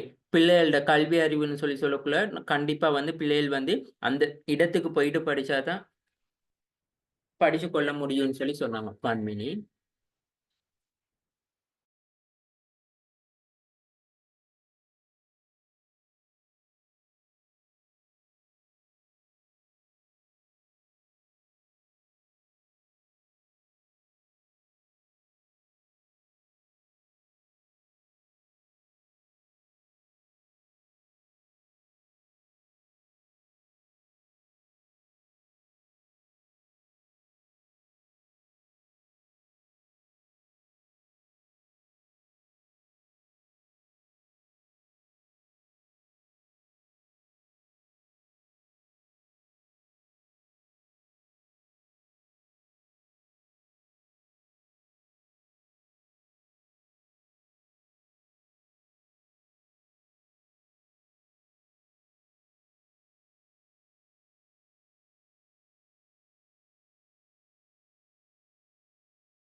ஓகே. சோ அப்ப வந்து என்ன சொல்றேன்னா, இப்ப நெறைய நபர்கள் வந்து மேனுவல் வொர்க்க விட கூடுதலா வந்து நாலேட்ஜ் தான் யூஸ் பண்றாங்க. அதாவது அறிவு சார்ந்தது. இப்போ ஆன்லைன் சர்வீஸ். இப்ப ஆரம்பத்துல ஆன்லைன்ல ஏதாவது புக்கிங் பண்றது, ஆன்லைன்ல ஏதாவது பர்ச்சேஸ் பண்றதுன்னா ரொம்ப பயமா இருந்துச்சு. ஓகே இது வந்து ஷூரா? இது வந்து நாங்க நம்பக்கூடிய மாரி இருந்துச்சான்னு சொன்னா. ஆனா தற்கால காலகட்டத்துல வந்து அது ஃபுல் அண்ட் ஃபுல்லாவே சேஞ்ச் ஆகிட்டு. இப்ப ஊழியர்கள்ட இந்த திறன், அவங்களோட அணுகுமுறைகள் வந்து மாற்றம் பெறும் பொழுது வந்து பார்ட்டிசிபேட்டிவ் மேனேஜ்மென்ட்க்கு அதாவது வந்து ஒரு நிறுவனத்துல வந்து பங்கேற்பு மேலாண்மைக்கு வந்து அவங்களோட ஆதரவும் வந்து ரொம்ப பெரிய அளவுல காணப்படும். ஏன்னு சொன்னா, இப்ப ஊழியர்கள் எல்லாமே இந்த நிறுவனத்துல இருக்க எம்ப்ளாயீஸ் எல்லாமே வந்து அதாவது வந்து என்ன செய்றாங்க? சேஞ்சஸ் ஆயிக்கொண்டு வராங்க. அப்படி சேஞ்சஸ் ஆகக்குள்ள வந்து அவங்களும் அதுக்கேத்த மாரி அவங்களோட நாலேட்ஜ பயன்படுத்தி, ஓகே இப்ப ஆன்லைன்ல இப்ப டாக்குமெண்ட்லாம் முன்ன வந்து கண்டிப்பா ஆஃப்லைன் மெத்தட்ல தான் எல்லாருக்குமே வந்து டாக்குமெண்ட் வந்து கையில கிடைக்கணும் அப்படின்னு. இப்ப வந்து ஓகே ஒரு டாக்குமெண்ட்ட போட்டாலே ஓகே. சிக்னேச்சர் இல்லாம டாக்குமெண்ட் போட்டாலும் கீழ நாங்க document is generated is computerised. So no need to சிக்னேச்சர்ன்னு சொன்னா அத லீகலி அக்செப்ட் பண்ணிக்கொள்ளக்கூடிய அ டெக்னாலஜிஸ் எல்லாம் மெத்தட்ஸ் எல்லாமே வந்துட்டு. சோ இப்படி இருக்கும் பொழுது, இப்படி இந்த நிறுவனத்துல காணப்படுகின்ற மாற்றங்கள் இந்த முறைமைகளுக்கு ஏற்ப மாறிக்கொண்டு இருக்கும் பொழுது, பங்கேற்பு மேலாண்மைத்துவம் வந்து மாற்றம் பெறும். ஆனா இதே நாங்க இயந்திரமயப்படுத்தப்பட்ட இந்த தொழில்நுட்பம் என்ன சொல்றது? தொழிற்சாலை நோக்கியதா மட்டும் அந்த உற்பத்தி துறை சார்ந்ததா மட்டும் நாங்க இருக்கும் பொழுது வந்து, கண்டிப்பா பார்ட்டிசிபேட்டிவ் மேனேஜ்மென்ட் வந்து சக்சஸ் ஆகாதுன்னு சொல்ல முடியும். அடுத்தது வந்து பாருங்க, எக்கனாமிக் அண்ட் ஓகே. அடுத்தது economic and market standing of the organisations. Sorry. இது என்ன சொல்றான்னு சொன்னா, பொருளாதாரம் மற்றும் சந்தை நிலைமை.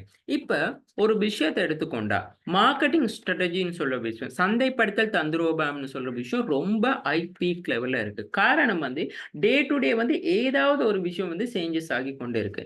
அந்த மாற்றங்களுக்கு ஏற்ப நிறுவனங்கள் மாறிக்கொண்டு போகும் பொழுது மாறிக்கொண்டு இருக்குமானால் மட்டுமே தான் அந்த நிறுவனம் சந்தையில நிலைத்து நிற்க முடியும், ஸ்டேபிலிட்டியா இருக்க முடியும். அப்படி இல்லாட்டி அந்த நிறுவனம் சந்தையை விட்டு வெளியேறக்கூடிய சான்ஸ் காணப்படும். அப்ப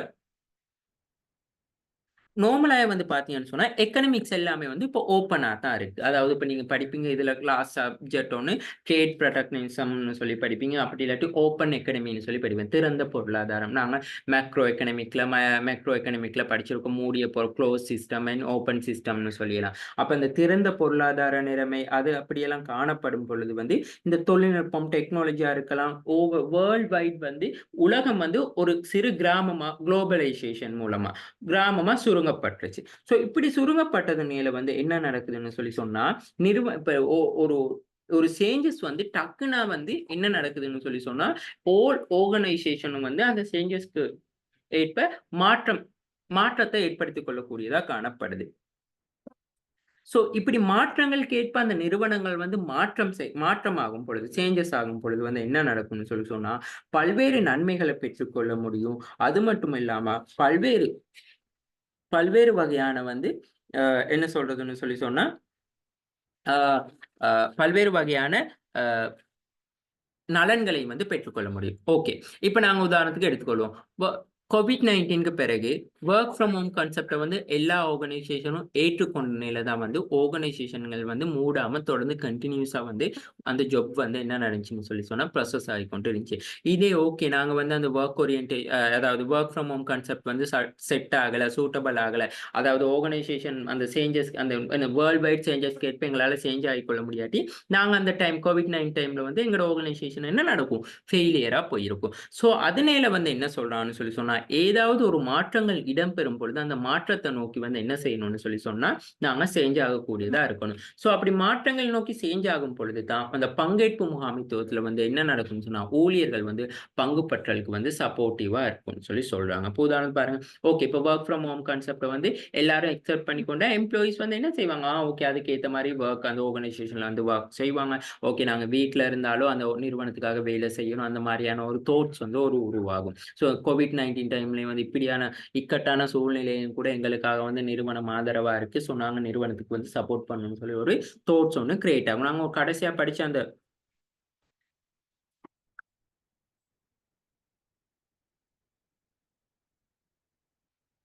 அந்த அட்மிசிவ் மெத்தட்னு சொல்றதுல அப்படித்தான் அந்த எம்ப்ளாயிஸ்க்கு சப்போர்ட்டிவா இருக்கணும்னு சொல்லி நாங்க படிச்சோம். ஸோ இப்படித்தான் அந்த நிறுவனங்களும் என்ன செய்யணும்னு சொன்னா அந்த மாற்றங்களுக்கு ஏற்ப மாறிக்கொண்டு இருக்கணும். ஸோ இதுல new challenges of the facing the management. So இந்த மாற்றங்கள் ஏற்ப மாறக்குள்ள சில சவால்களும் காணப்படும் சொல்லி சொல்றாங்க. நியூ சேலஞ்சஸ் பேசிங் த மேனேஜ்மெண்ட்னு சொல்லி, அதாவது இப்ப அதிக அளவு வாடிக்கையாளர்கள் என்ன செய்யறான்னு சொல்லி சொன்னா என்னைக்குமே பிராண்ட், அதாவது பிராண்ட் லோயல்ட்டியோட பெருசா today customer do not stick with brand loyalty. Brand லோயல்ட்டியோட ரொம்ப டச் ஆகி இருக்கிறது இல்லை தற்காலத்துல. இப்ப ஆரம்பத்துல அப்படி இல்லை. இப்போ ஒரு ஃபேமிலியில இப்ப நாங்க இது இப்ப மார்க்கெட்டிங்ல நீங்க படிச்சிருப்பீங்க பிராண்ட் லோயல்ட்டின்னு சொல்லி சொல்ற விஷயம்.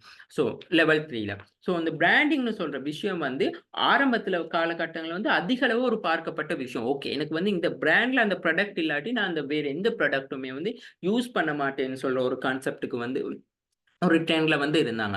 ஆனா தற்காலத்துல அப்படி இல்லை. அந்த கஸ்டமர்ஸா இருக்கலாம், கன்சியூமர்ஸா இருக்கலாம் ரொம்ப அறிவாளிகள், தகவல் நிறைய இன்ஃபர்மேஷன் தேடுறவங்க. ஸோ அவங்க ரீசனபிளான பிரைஸுக்கு எந்த ஒரு ப்ராடக்ட் கிடைக்குதோ நல்ல குவாலிட்டியோட தரத்தோட, okay they are accepted that product. So அதுதான் என்ன சொல்றாங்கன்னு சொல்லி சொன்னா, ஸோ அப்படி இருக்கக்குள்ள அந்த நிறுவனங்களும் என்ன செய்யணும்னு சொன்னா அதுக்கு ஏத்த மாதிரி அந்த பொருளை சாதாரணமான விலையில, அதைத்தான் நாங்க ரீசனபிள் பிரைஸ்னு சொல்லி சொல்றோம். ஸோ ரீசனபிள் பிரைஸ்க்கு அந்த ப்ராடக்ட்டை வழங்கக்கூடியதா இருக்கணும்.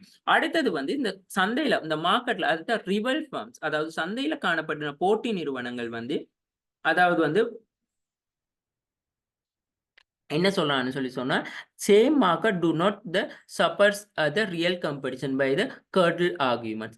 They will the compete with each other in the lost battle. அதாவது வந்து போட்டி நிறுவனங்கள்னு சொல்லி சொல்லும் பொழுது வந்து, உண்மையாலுமே வந்து இந்த நிறுவனங்கள் வந்து இப்போ ஒன்றோடு ஒன்று போட்டியிடுறத விட, போட்டியிட்டு அவங்க வந்து தோல்விய தான் சந்திக்கிறாங்க. காரணம் வந்து என்னதுன்னு சொல்லி சொன்னா, அதாவது வந்து ஓகே. இப்ப நான் ஒரு ப்ராடக்ட்ட வந்து நான் சேல் பண்றேன்னு சொன்னா, அதே மாரியான காம்படிட்டிவ் பிரதியீட்டு பொருட்கள் வந்து நானும் சேல் பண்ணும்பொழுது, காம்படிட்டிவ் ப்ராடக்ட்டோ, சர்வீஸோ வந்து சேல் பண்ணும்பொழுது, என்னால அதுல என்ன சேஞ்சஸ் கொண்டு வர முடியுமோ, என்னால அதுல என்னென்ன ஸ்ட்ராடஜிக்ஸ் கொண்டு வர முடியுமோ, அப்படி இருக்கிற சந்தர்ப்பத்துல மட்டும் தான் வந்து என்ன செய்ய முடியும்னா, நான் அந்த நிறுவனத்துல இருந்து வெற்றி அடைய முடியும். அப்படி இல்ல, காம்படிட்டிவ் குட்ஸே நானும் காம்படிட்டிவ் குட்ஸ் அதாவது உதாரணத்துக்கு இப்ப பெப்சிக்கு பதிலா நான் கோகா கோலா அப்படி இல்லாட்டி இப்ப HNB பேங்க் பதிலா சம்பத் பேங்க் ஒரே மாதிரியான ப்ராசஸ் இருந்தா அந்த நிறுவனங்கள் வந்து போட்டியிடுங்கிற பட்சத்துல வந்து தோல்வியை தான் தழுவிக்கொள்ளுதுன்னு சொல்லி சொல்றாங்க. ஸோ இங்கேயும் வந்து பார்ட்டிசிபேட்டிவ் மேனேஜ்மெண்ட் வந்து சப்போர்ட்டிவா இருக்கணும். ஓகே எம்ப்ளாயிஸ் வந்து இப்ப நாங்க பார்ட்டிசிபேட் மேனேஜ்மெண்ட் நல்ல ஒரு லெவல்ல இருக்கக்குள்ள வந்து ஓகே எம்ப்ளாயி சொல்லுவாங்க நான் இந்த ஸ்ட்ராட்டஜியை வந்து இங்க யூஸ் பண்ணுவோம். ஓகே இப்ப நாங்க ஆன்லைன் பேங்கிங்க்கு வந்து கொண்டு வருவோம் 24 மணி நேரம். ஸோ நார்மலா பேங்க்ஸ் எல்லாமே 5 days தான் ஓப்பன் சொன்னா நாங்க 7 நாளும் ஓப்பன் பண்ணியிருப்போம். ஸோ அந்த மாதிரியான விஷயங்கள். ஏடிஎம்ஸ் எல்லாம் எங்க பார்த்தாலும் ஏடிஎம்ஸ் கொண்டு வரது. ஸோ அந்த மாரியான விஷயங்கள் வந்து என்ன சொல்றது? ஸோ இதுதான் ஸ்ட்ராடஜிக்ஸா இருக்குமே தவிர, ஸோ ஒரே நிறுவனங்கள் இருக்கிற ப்ராடக்ட் சேல்ஸ வந்து நாங்களும் சர்வ் பண்ணா, நாங்க போட்டியிடுறதுன்னு சொல்லி கருத முடியாது. அடுத்தது customer will not tolerate some companies passing along the higher wages and other excessive cost in the form higher prices. அதாவது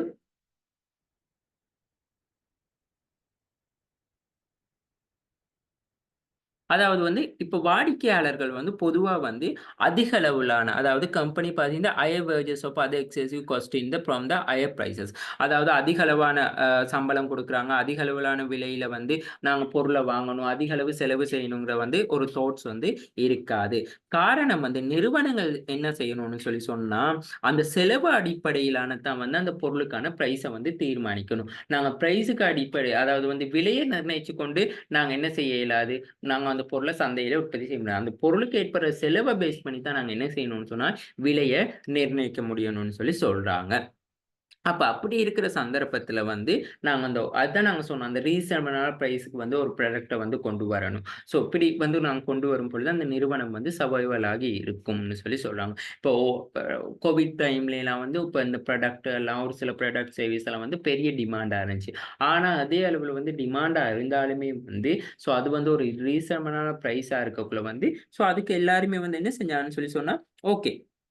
உதாரணத்துக்கு எக்ஸாம்பிள் எடுத்துக்கொள்ளுங்க. ஸோ ஆரம்பத்துல இந்த கோவிட் டைம்லலாம் இந்த ஆங்கர் அந்த மாரியான ரத்தி, ஸோ அதுக்கெல்லாம் இல்லாம இருந்துச்சு. ஸோ அப்படி இல்லாத இருக்கிற சந்தர்ப்பத்துல வந்து நாங்க எங்கட அம்பேவல அந்த மாரியான ப்ராடக்ட் வந்து மில்க்ரோ, ஸோ அப்படியான ப்ராடக்ட் வந்து எங்கட மார்க்கெட்க்கு வந்து வரும்பொழுது, அது ஒரு ரீசனபிளான பிரைஸா இருந்த நிலையில வந்து நாங்க அதே பிராண்ட பார்க்காம, நாங்க அந்த ரீசனபிள் பிரைஸ்க்காக அந்த ப்ராடக்ட்ட வாங்குனோம். ஸோ இப்படி இருக்கிற சந்தர்ப்பத்துல வந்து என்ன நடக்கும்னு சொல்லி சொன்னா, அந்த நிறுவனம் வந்து சக்சஸ் ஆகும்னு சொல்லி சொல்றாங்க. ஸோ இந்த வகையான சூழல் such as situation that the business organization are facing now required to the willing to ab abandon what used work well and work no more and seek creative solution uh, that can make the different tomorrowன்னு சொல்லி சொல்றாங்க. அதாவது வந்து அத்தகைய சூழ்நிலையில வந்து நன்றாக வேலை செய்வதை விட அதாவது வந்து நன்றாக வேலை செய்வதை விட, நாங்க நாளை ஏற்படுற மாற்றத்தை நோக்கி ஆக்கப்பூர்வமான தீர்வுகளை வந்து முன்வைக்கிறதுக்காக வந்து நாங்க ஆர்வமா இருக்கணும்னு சொல்லி சொல்றாங்க ஆர்கனைசேஷன்ல. இப்ப எதுனாலும் ஓகே ஹை எக்ஸ்பென்சஸா இருக்கு, ஹை காஸ்ட்டா இருக்கு. ஸோ அதுக்காக வந்து நாங்க என்ன புது விஷயத்த வந்து கொண்டு வர முடியும்? என்ன நாங்க ஒரு சொல்யூஷன் ஒண்ணு கொண்டு வர முடியும்னு சொல்லித்தான் எதிர்பார்க்கணுமே தவிர, ஓகே எல்லாமே பிரைஸ் கூடன்னு சொல்லி நிறுவனங்கள் இருந்துச்சுன்னு சொல்லி சொன்னா, கண்டிப்பா அந்த நிறுவனத்தால வந்து முன்னேற முடியாது. ஸோ நிறுவனம் வந்து அதுக்கான சொல்யூஷன்ஸ கொண்டு வரணும். ஓகே இப்ப வந்து பவர், எலக்ட்ரிசிட்டி பில்லாம் கூடயா? ஸோ அதுக்காக வந்து நாங்க என்ன செகண்ட் ஆப்ஷன்ஸ் என்ன இருக்கு? அந்த மாற்றங்கள நோக்கி நிறுவனங்கள் வந்து மாறுபடணும். ஸோ அப்படி நிறுவனங்கள் மாற்றங்கள நோக்கி மாறுபடுறதுக்கு வந்து இந்த பங்களிப்பு மேலாண்மை வந்து சிறப்பா இருந்தா மட்டும் தான் முடியும். அப்படி அந்த மாற்றங்கள நோக்கி நிறுவனங்கள் மாற்றம் அடையாட்டி வந்து சேஞ்சஸ ஏத்துக்கொண்டு அந்த சேஞ்சஸ அக்செப்ட் பண்ணிக்கொண்டு அந்த சேலஞ்சுக்கு வந்து சக்சஸா ஃபேஸ் பண்ணாட்டி வந்து நிறுவனங்கள் வந்து தோல்விய தான் அடையும்னு சொல்லி சொல்றாங்க. ஓகேயா? அடுத்தது வந்து எம்ப்ளாயீஸ் வேல்யூஸ் அண்ட் ஆட்டிட்யூட். அதாவது பணியாளர் மதிப்புகள் மற்றும் அணுகுமுறை. இத என்ன சொல்றான்னு சொன்னா வேல்யூஸ் அண்ட் ஆட்டிட்யூட்னா, ஆரம்பத்துல வந்து ஒரு நிறுவனத்துல வந்து ஊழியர் வந்து ஒரு ஜாப்புக்கு வந்து என்டர் ஆகுறாருன்னு சொல்லி சொன்னா, அவருடைய main base what are the measure think employee the want, what are the employee real want.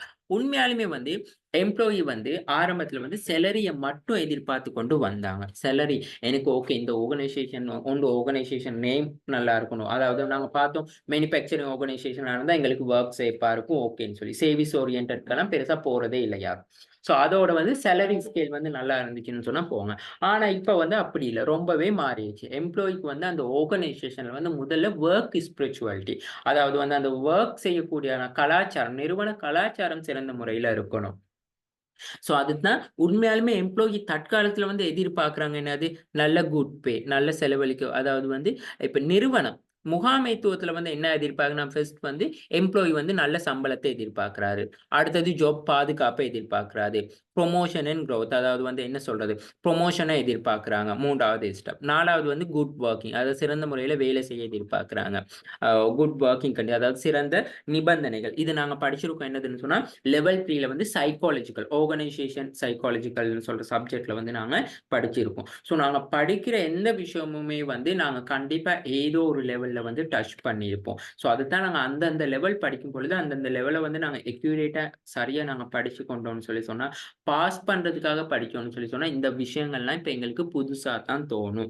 இதே நாங்க அந்த ஒரு சப்ஜெக்ட்ட வந்து ஓகே நல்ல ஒரு ஸ்கோர் பண்ணிக்கணுங்கிற ஒரு தோட்ஸ்ல வந்து படிச்சோம்னு சொல்லி சொன்னா, ஓகே எங்களுக்கு எங்கேயாவது இப்ப நீங்க சைக்காலஜி டைம் அந்த சப்ஜெக்ட் படிக்கிற டைம் நீங்க நல்லா டீப்பா படிச்சீங்கன்னு சொன்னா, இந்த விஷயங்கள் வந்து ஒரு ஜஸ்ட் ஒரு மேட்டரே இல்ல. ஒரு சின்ன ஒரு விஷயமா தான் இருக்கும் உங்களுக்கு அ எக்ஸாம்பிள் போட்டு எழுதிக் கொள்றதுக்கு. சரியா? ஸோ அடுத்தது வந்து பாருங்க இன்ட்ரஸ்டிங் வந்து வொர்க். அதாவது வேலை செய்றதுக்கான ஆர்வம் இருக்கணும். த அடுத்தது டேக்ஃபுல் டிசிப்ளின் அதாவது ஒழுக்கம். ஒரு நிறுவனத்த எடுத்துக்கொண்டா அதான் நிறுவனத்துல வந்து நிறுவனம் வந்து என்ன எதிர்பார்க்குதுன்னு எம்ப்ளாயி வந்து எப்படி எதிர்பார்க்குறாங்க? எம்ப்ளாயியோட எதிர்பார்ப்புகள் எப்படி இருக்குன்னு சொல்லி இந்த 1 டூ 10க்கு ஆர்டர் பண்ணியிருக்கிறாங்க. லோயல்டி டூ எம்ப்ளாயி அதாவது ஊழியர் விசுவாசமா இருக்கணும். Full appreciation of the work done அதாவது வந்து வேலைய சிறந்த முறையில முழுமையா முடிக்கிறதுக்காக வந்து அவங்களோட உத்வேகம் அப்படி இல்லாட்டி அவங்களோட பங்களிப்பு இருக்கணும். Help with the personal problem தனிப்பட்ட பிரச்சனைகளுக்கு வந்து தீர்வு காண்றதுக்கு வந்து உதவி செய்யணும்னு சொல்லி சொல்றாங்க. ஃபீலிங் பிகிங் ஆஃப் ஆன் திங்ஸ் அதாவது வந்து சிறந்த முறையில அந்த நல்ல முறையில வந்து தாட்ஸ வந்து ஃபீல் பண்ணக்கூடியதா okay I am feel safe அப்படிங்கிற ஒரு எண்ணம் இருக்கணும்னு சொல்லி நிறுவனம் வந்து எம்ப்ளாயி வந்து இதத்தான் எதிர்பார்க்கிறான்னு சொல்லி ஒரு நம்பர் ஆர்டர் பண்ணிருக்காங்க. ஆனா அது ஃபுல் அண்ட் ஃபுல்லா வந்து தற்காலத்துல வந்து மாறி இருக்குதுன்னு சொல்லி சொல்றாங்க. முதல்ல வந்து ஒரு எம்ப்ளாயி ஒரு ஆர்கனைசேஷன்ல பார்ட்டிசிபேட்டிவ் மேனேஜ்மென்ட்க்கு சப்போர்ட் பண்ணணும்னா, அதாவது நிறுவனத்துல இருக்கிற ஓவரால் வொர்க்குக்கா இருக்கலாம். அப்படி இல்லாட்டி ஏதாவது ஒரு டிசிஷன் மேக்கிங் சப்போர்ட் பண்ணணும்னா, முதல்ல அந்த எம்ப்ளாயிக்கு வந்து அந்த ஆர்கனைசேஷன் மேல ஃபர்ஸ்ட்க்கு இன்ட்ரஸ்டிங் இருக்கணும். அதுதான் இந்த சைட் குடுத்தாங்க. வாட் எம்ப்ளாயி ரியலி வாண்ட் உண்மையாலுமே எம்ப்ளாயிக்கு என்ன வேணும்னு சொல்லி சொல்றாங்க. முதல்ல அவருக்கு வொர்க்ல இன்ட்ரெஸ்ட் இருந்தா தான் அந்த வொர்க்ல ஏதாவது ஒரு பிரச்சனை ஏற்பட்டா, அவர் அந்த பிரச்சனைய தீர்க்கிறதுக்கு வந்து அவர் சப்போர்ட் பண்ணுவாரு. எனக்கு அந்த வொர்க்ல எந்த ஒரு இன்ட்ரெஸ்ட்டும் இல்ல, எந்த ஒரு ஈடுபாடும் இல்லாட்டி, நான் வந்து அந்த நிறுவனத்துல எந்த விதமான தீர்மானம் எடுத்தலுக்கும் வந்து சப்போர்ட்டிவ் பண்ண மாட்டேன்னு சொல்லி சொல்லலாம். ஓகேயா? அடுத்தது 2வது விஷயம் தான் ஃபுல் அப்ரிசியேஷன். அதாவது முழுமையா வந்து என்ன சொல்றதுன்னு சொல்லி சொன்னா, அந்த எம்ப்ளாயிய வந்து ஏற்றுக்கொள்ளக்கூடிய தன்மை இருக்கணும். ஓகே இவர் வந்து எங்கட நிறுவனத்துக்கு வந்து வேண்டப்பட்டவர். நாங்க எம்ப்ளாயி வந்து முதல்ல மதிக்கணும். எம்ப்ளாயி எங்களுக்கு தேவ. நிறுவனத்துக்கு தேவைன்னு சொல்ற கூடிய அந்த உணர்தன்மைய வந்து அந்த எம்ப்ளாயிட்ட வந்து உருவாக்கணும். அதே மாரி அந்த எம்ப்ளாயி வந்து உணரணும், ஓகே ஆர்கனைசேஷன் வந்து எனக்கு என்ன வந்து ஒரு ஒரு ரொம்ப ஒரு என்ன சொல்றது? ஒரு இம்பார்ட்டன்ட் லெவல்ல வச்சிருக்காங்கன்னு சொல்ற ஒரு தாட்ஸ் ஒண்ணு கொண்டு வரணும்னு சொல்லி சொல்றாங்க. 3வது வந்து feeling of being of the things. அதாவது வந்து அவருக்கு ஓகே. அதாவது வந்து வேலை சூழலோ, அப்படி இல்லாட்டி அவர் ஃபீல் பண்ணணும். ஓகே நான் வந்து எனக்கு வந்து இந்த ஆர்கனைசேஷன் வந்து இவ்வளவு விஷயத்த செய்யுது. நான் இங்க சேஃப்பா இருக்கேன். எனக்கு இந்த வொர்க் என்வைரன்மென்ட் ஓகே ஆகுது. என்னோட வொர்க்கோட இருக்க கொலீஜஸ் ஓகேயா இருக்காங்க. எனக்கான லீடர்ஷிப் வந்து ஓகே. அது எனக்கு எந்த ஒரு ப்ராப்ளம் ஏற்பட்டாலும் எனி டைம் வந்து அந்த ப்ராப்ளத்த வந்து சால்வ் பண்றதுக்கு வந்து அப்படி இல்லாட்டி சப்போர்ட்டிவ் பண்றதுக்கு ஆர்கனைசேஷன் இருக்குன்னு சொல்ற சந்தர்ப்பத்துல வந்து கண்டிப்பா அந்த எம்ப்ளாயி வந்து ஆர்கனைசேஷன்ல பார்ட்டிசிபேஷன் வந்து கூடுதலையா இருக்கும்னு சொல்லி சொல்ல முடியும். 4வது விஷயம் ஜாப் செக்யூரிட்டி. அடுத்தது தான் வேலை பாதுகாப்பை எதிர்பார்க்கிறார். ஓகே வேலையில வந்து எனக்கு வேலை பாதுகாப்பு அதாவது வந்து பிசிக்கலாவோ, நான் பிசிக்கலாவோ எந்த ஒரு விதத்துல வந்து எனக்கு அங்க பாதுகாப்பா இருக்குன்னு சொல்லி அவரு ஃபீல் பண்ணணும். எனக்கு மட்டும் இல்ல, எந்த ஃபேமிலிக்கும் பாதுகாப்பு இருக்குன்னு சொல்லி. 5வது தான் சேலரிய வந்து எதிர்பார்க்கிறாரு. ஓகே இந்த எனக்கு வந்து ஓகே இந்த என்னுடைய அந்த என்னுடைய அந்த ஜாப் பொசிஷனுக்கு வந்து இண்டஸ்ட்ரியில வந்து இந்த லெவல் தான், இந்த ஹைரார்கி ஆர்டர்ல தான் சாலரிஸ் வந்து இருக்குதுன்னு சொல்லி அவரை எதிர்பார்க்கணும். அடுத்தது வந்து 6வது விஷயம் ப்ரமோஷன். ஸோ அதுக்கு பிறகு தான் ஓகே, அவர் வொர்க் பண்றதுக்கு ஏத்த மாரி வந்து அவருக்கான பதவி உயர்வு வழங்குறது, சம்பள உயர்வு அந்த மாரியான விஷயங்கள். 7வது குட் ஒர்க்கிங். சிறந்த முறையில வேலை செய்றதுக்கான சூழல வந்து உருவாக்கி குடுக்கணும் ஆர்கனைசேஷன். ஸோ 8வது வந்து லோயல்டி. ஸோ அப்படி இருக்கக்குள்ள வந்து நிறுவனமும் விசுவாசமா இருக்கணும் ஊழியருக்கு, ஊழியரும் நிறுவனத்தோட விசுவாசமா இருக்கணும். ஸோ அந்த ஊழியர் எதிர்பார்ப்பாங்க, நிறுவனம் எனக்கு விசுவாசமா இருக்கா? எந்த உரிமைகள, எந்த பொறுப்புகள பாதுகாக்குதா நிறுவனம்? ஸோ அந்த மாரியான விஷயங்கள்ல வந்து கன்சிடர் பண்றாங்க. அடுத்தது வந்து 9வது வந்து தான் ஹெல்ப் வித் த பெர்சன். அதுக்கு பிறகு தான் ஓகே, எங்கட தனிப்பட்ட பிரச்சனைகளுக்கு வந்து நிறுவனம் எந்த அளவுக்கு வந்து உதவி செய்யுதுன்னு சொல்லி. இப்போ உதாரணத்துக்கு வந்து ஓகே, இப்ப எனக்கு வந்து ஃபேமிலில எனக்கு ஒரு ப்ராப்ளம். ஸோ அப்படி ஏதாவது ஒரு சிச்சுவேஷன்ல வந்து நான் டவுன் ஆகி இருக்கக்குள்ள, நிறுவனம் வந்து எனக்கு எந்த அளவுக்கு கை குடுக்குது, என்ட பெர்சனல் ப்ராப்ளத்த வந்து சால்வ் பண்ணி கொள்றதுக்கு. ஸோ அடுத்தது வந்து தான் 10வதா தான் இந்த அ அ என்னது டேஸ்ட்ஃபுல்லா ப்ளே பண்றது. ஓகே, டேஸ்ட்ஃபுல் ஓகே, எனக்கு வந்து ஆர்கனைசேஷனோட வந்து ரொம்ப தூரத்துக்கு வந்து போக முடியும்னு சொல்லி. ஸோ இப்படி எதிர்பார்க்கிறது what the employee realty want. Employee இந்த ரியல்டி வாண்ட், அதாவது இந்த எம்ப்ளாயி என்ன எதிர்பார்க்கிறான்னு சொல்ல ஒரு ஹைரார்கி லெவல்ல இருக்கக்குள்ள தான் வந்து பார்ட்டிசிபேட்டிவ் மேனேஜ்மென்ட்க்கு சக்சஸ் ஆகும். அப்படி இல்லாம மேனேஜ்மென்ட் எதிர்பார்க்கிற மட்டத்துல இருக்கக்குள்ள வந்து கண்டிப்பா வந்து அங்க பார்ட்டிசிபேட்டிவ் மேனேஜ்மென்ட் வந்து சக்சஸ் ஆகாதுன்னு சொல்லி சொல்ல முடியும். ஓகே. ஸோ ஒய் பார்ட்டிசிபேட்டிவ் இப்ப நாங்க ஓவராலா அந்த 5 ஃபேக்டர்ஸையும் வந்து நாங்க பார்த்துட்டோம். ஸோ அது வந்து ஒரு பார்ட்டிசிபேட்டிவ் மேனேஜ்மென்ட் சக்சஸ் ஆகணும்னா என்னென்ன ஃபேக்டர்ஸ் இருக்கு? ஃபெயிலியர் ஆகணும்னா என்னென்ன ஃபேக்டர்ஸ் இருக்குன்னு சொல்லி. நார்மலா உங்களுக்கு கொஸ்டின்ஸ் கேட்டா, அதாவது பார்ட்டிசிபேட்டிவ் மேனேஜ்மென்ட்ல இப்ப நாங்க படிச்ச அந்த கொஸ்டின்ஸ் எல்லாத்துக்குமே வந்து நான் இதுவரைக்கும் ஆன்ஸர் சொல்லி முடிச்சுட்டேன். ஓகேயா? ஸோ கெட் பேப்பர்ஸ்ல வந்து பார்ட்டிசிபேட்டிவ் மேனேஜ்மென்ட் ஃபுல் ஆன்ஸர வந்து நான் முடிச்சுட்டேன். அடுத்தது வந்து கேட்குறாங்க, why participative management is important. அப்ப ஏன் இம்பார்ட்டன்ட்னா trust field employee with regard from the management. அதாவது வந்து நிர்வாகத்தின் மீது ஊழியர்களுக்கு வந்து நம்பிக்கை ஒண்ணு இருக்கணும். அடுத்தது feeling by employee that have to the work towards organisation goals and them. அதாவது ஒரு நிறுவன இலக்குகள நோக்கி பணிபுரிவதற்காக ஊழியர்களுக்கு வந்து ஒரு உணர்வு இருக்கணும். ஸோ கண்டிப்பா பார்ட்டிசிபேட்டிவ் மேனேஜ்மென்ட் தேவை. அடுத்தது வந்து by encouraging teamwork in this manner, employee have been assigned the worthwhile responsible. அதாவது பணியாளர்களுக்கு மதிப்புமிக்க பொறுப்புகள் வந்து ஒதுக்கப்பட்டிருக்குன்னு சொல்லி எம்ப்ளாயி ஃபீல் பண்ணணும். ஸோ இப்ப நான் சொன்ன அது ஒரு பார்ட்டிசிபேட்டிவ் மேனேஜ்மென்ட் ஏன் இம்பார்ட்டன்ட் ஆகுதுன்னா, நிறுவனத்தின் ப்ரொடக்டிவிட்டி இன்க்ரீஸ் ஆகிக்கொள்ள, ஆர்கனைசேஷன்ல வந்து என்ன சொல்ற ரெப்யூட்டேஷன் வந்து இன்க்ரீஸ் பண்ணிக்கொள்ள, ஸோ ஆர்கனைசேஷன் சக்சஸ்ஃபுல்லுக்கு, எம்ப்ளாயி வந்து சாட்டிஸ்ஃபிகேஷனுக்கெல்லாம் பார்ட்டிசிபேட்டிவ் மேனேஜ்மென்ட். இப்ப நாங்க ஒரு எம்ப்ளாயி வந்து ஒரு டிசிஷன் மேக்கிங்க்கு ஒரு எம்ப்ளாயி எடுக்கிறோம்னு சொன்னா, அவரு சப்போர்ட் அவரு ஃபீல் பண்ணாரு ப்ரவுட்லியா. ஓகே, நீ இந்த ஆர்கனைசேஷன்ல வந்து டிசிஷன் மேக்கிங்க்கு எடுத்துக்கொள்றாங்கன்னு சொல்லி. சரியா? ஸோ இந்த மாரியான விஷயங்கள் வந்து இருக்கு. ஸோ இதே எம்ப்ளாயி வந்து இந்த தாட்ஸ வந்து அவர் வந்து ஆட்டிட்யூட்டோ அப்படி இல்லாட்டி என்ன சொல்றது, இந்த எம்ப்ளாயி வேல்யூஸ், இந்த ஃபீல் பண்ற ஆட்டிட்யூட்ஸ் வந்து டிஃபரெண்ட்டா இருந்துச்சுன்னு சொன்னா, அவர் பார்ட்டிசிபேட்டிவ் மேனேஜ்க்கு வந்து என்ன செய்யணும்னா, சப்போர்ட் பண்ண மாட்டாரு. இந்த ஆட்டிட்யூட் எல்லாம் எகெயின்ஸ்ட்டா இருந்துச்சுன்னு சொல்லி சொன்னா, சப்போர்ட் பண்ண மாட்டாரு. ஸோ சரியா? ஸோ இந்த விஷயங்கள் தான் வந்து நாங்க பார்ட்டிசிபேட்டிவ் மேனேஜ்மென்ட்ல பார்க்கக்கூடிய விஷயங்கள். ஸோ கொஸ்டினும் ஓவராலா நான் டிஸ்கஷன் பண்ணிட்டேன். ஸோ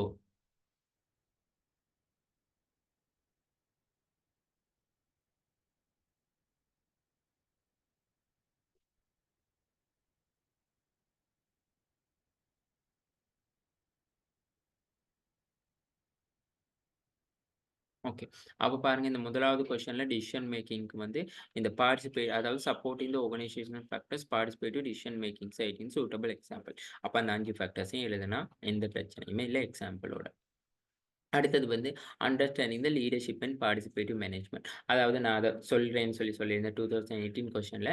நாங்க ஒருக்கா பார்த்தோம் அந்த லீடர்ஷிப் வந்து பார்த்தோம் ஆத்தோரிட்டேட்டிவ் அண்ட் பார்ட்டிசிபேட்டிவோ அப்படி இல்லாட்டி பார்ட்டிசிபேட்டிவோ அப்படி இல்லாட்டி நாங்க படிச்சோம் கன்சல்டிவ். ஸோ அந்த விஷயத்த மட்டும் இந்த கொஸ்டினுக்கு வந்து அப்ளை பண்ண முடியும். அந்த ஒரு ஃபேக்டர்ஸ மட்டும் லீடர்ஷிப்னு சொல்ற விஷயத்த.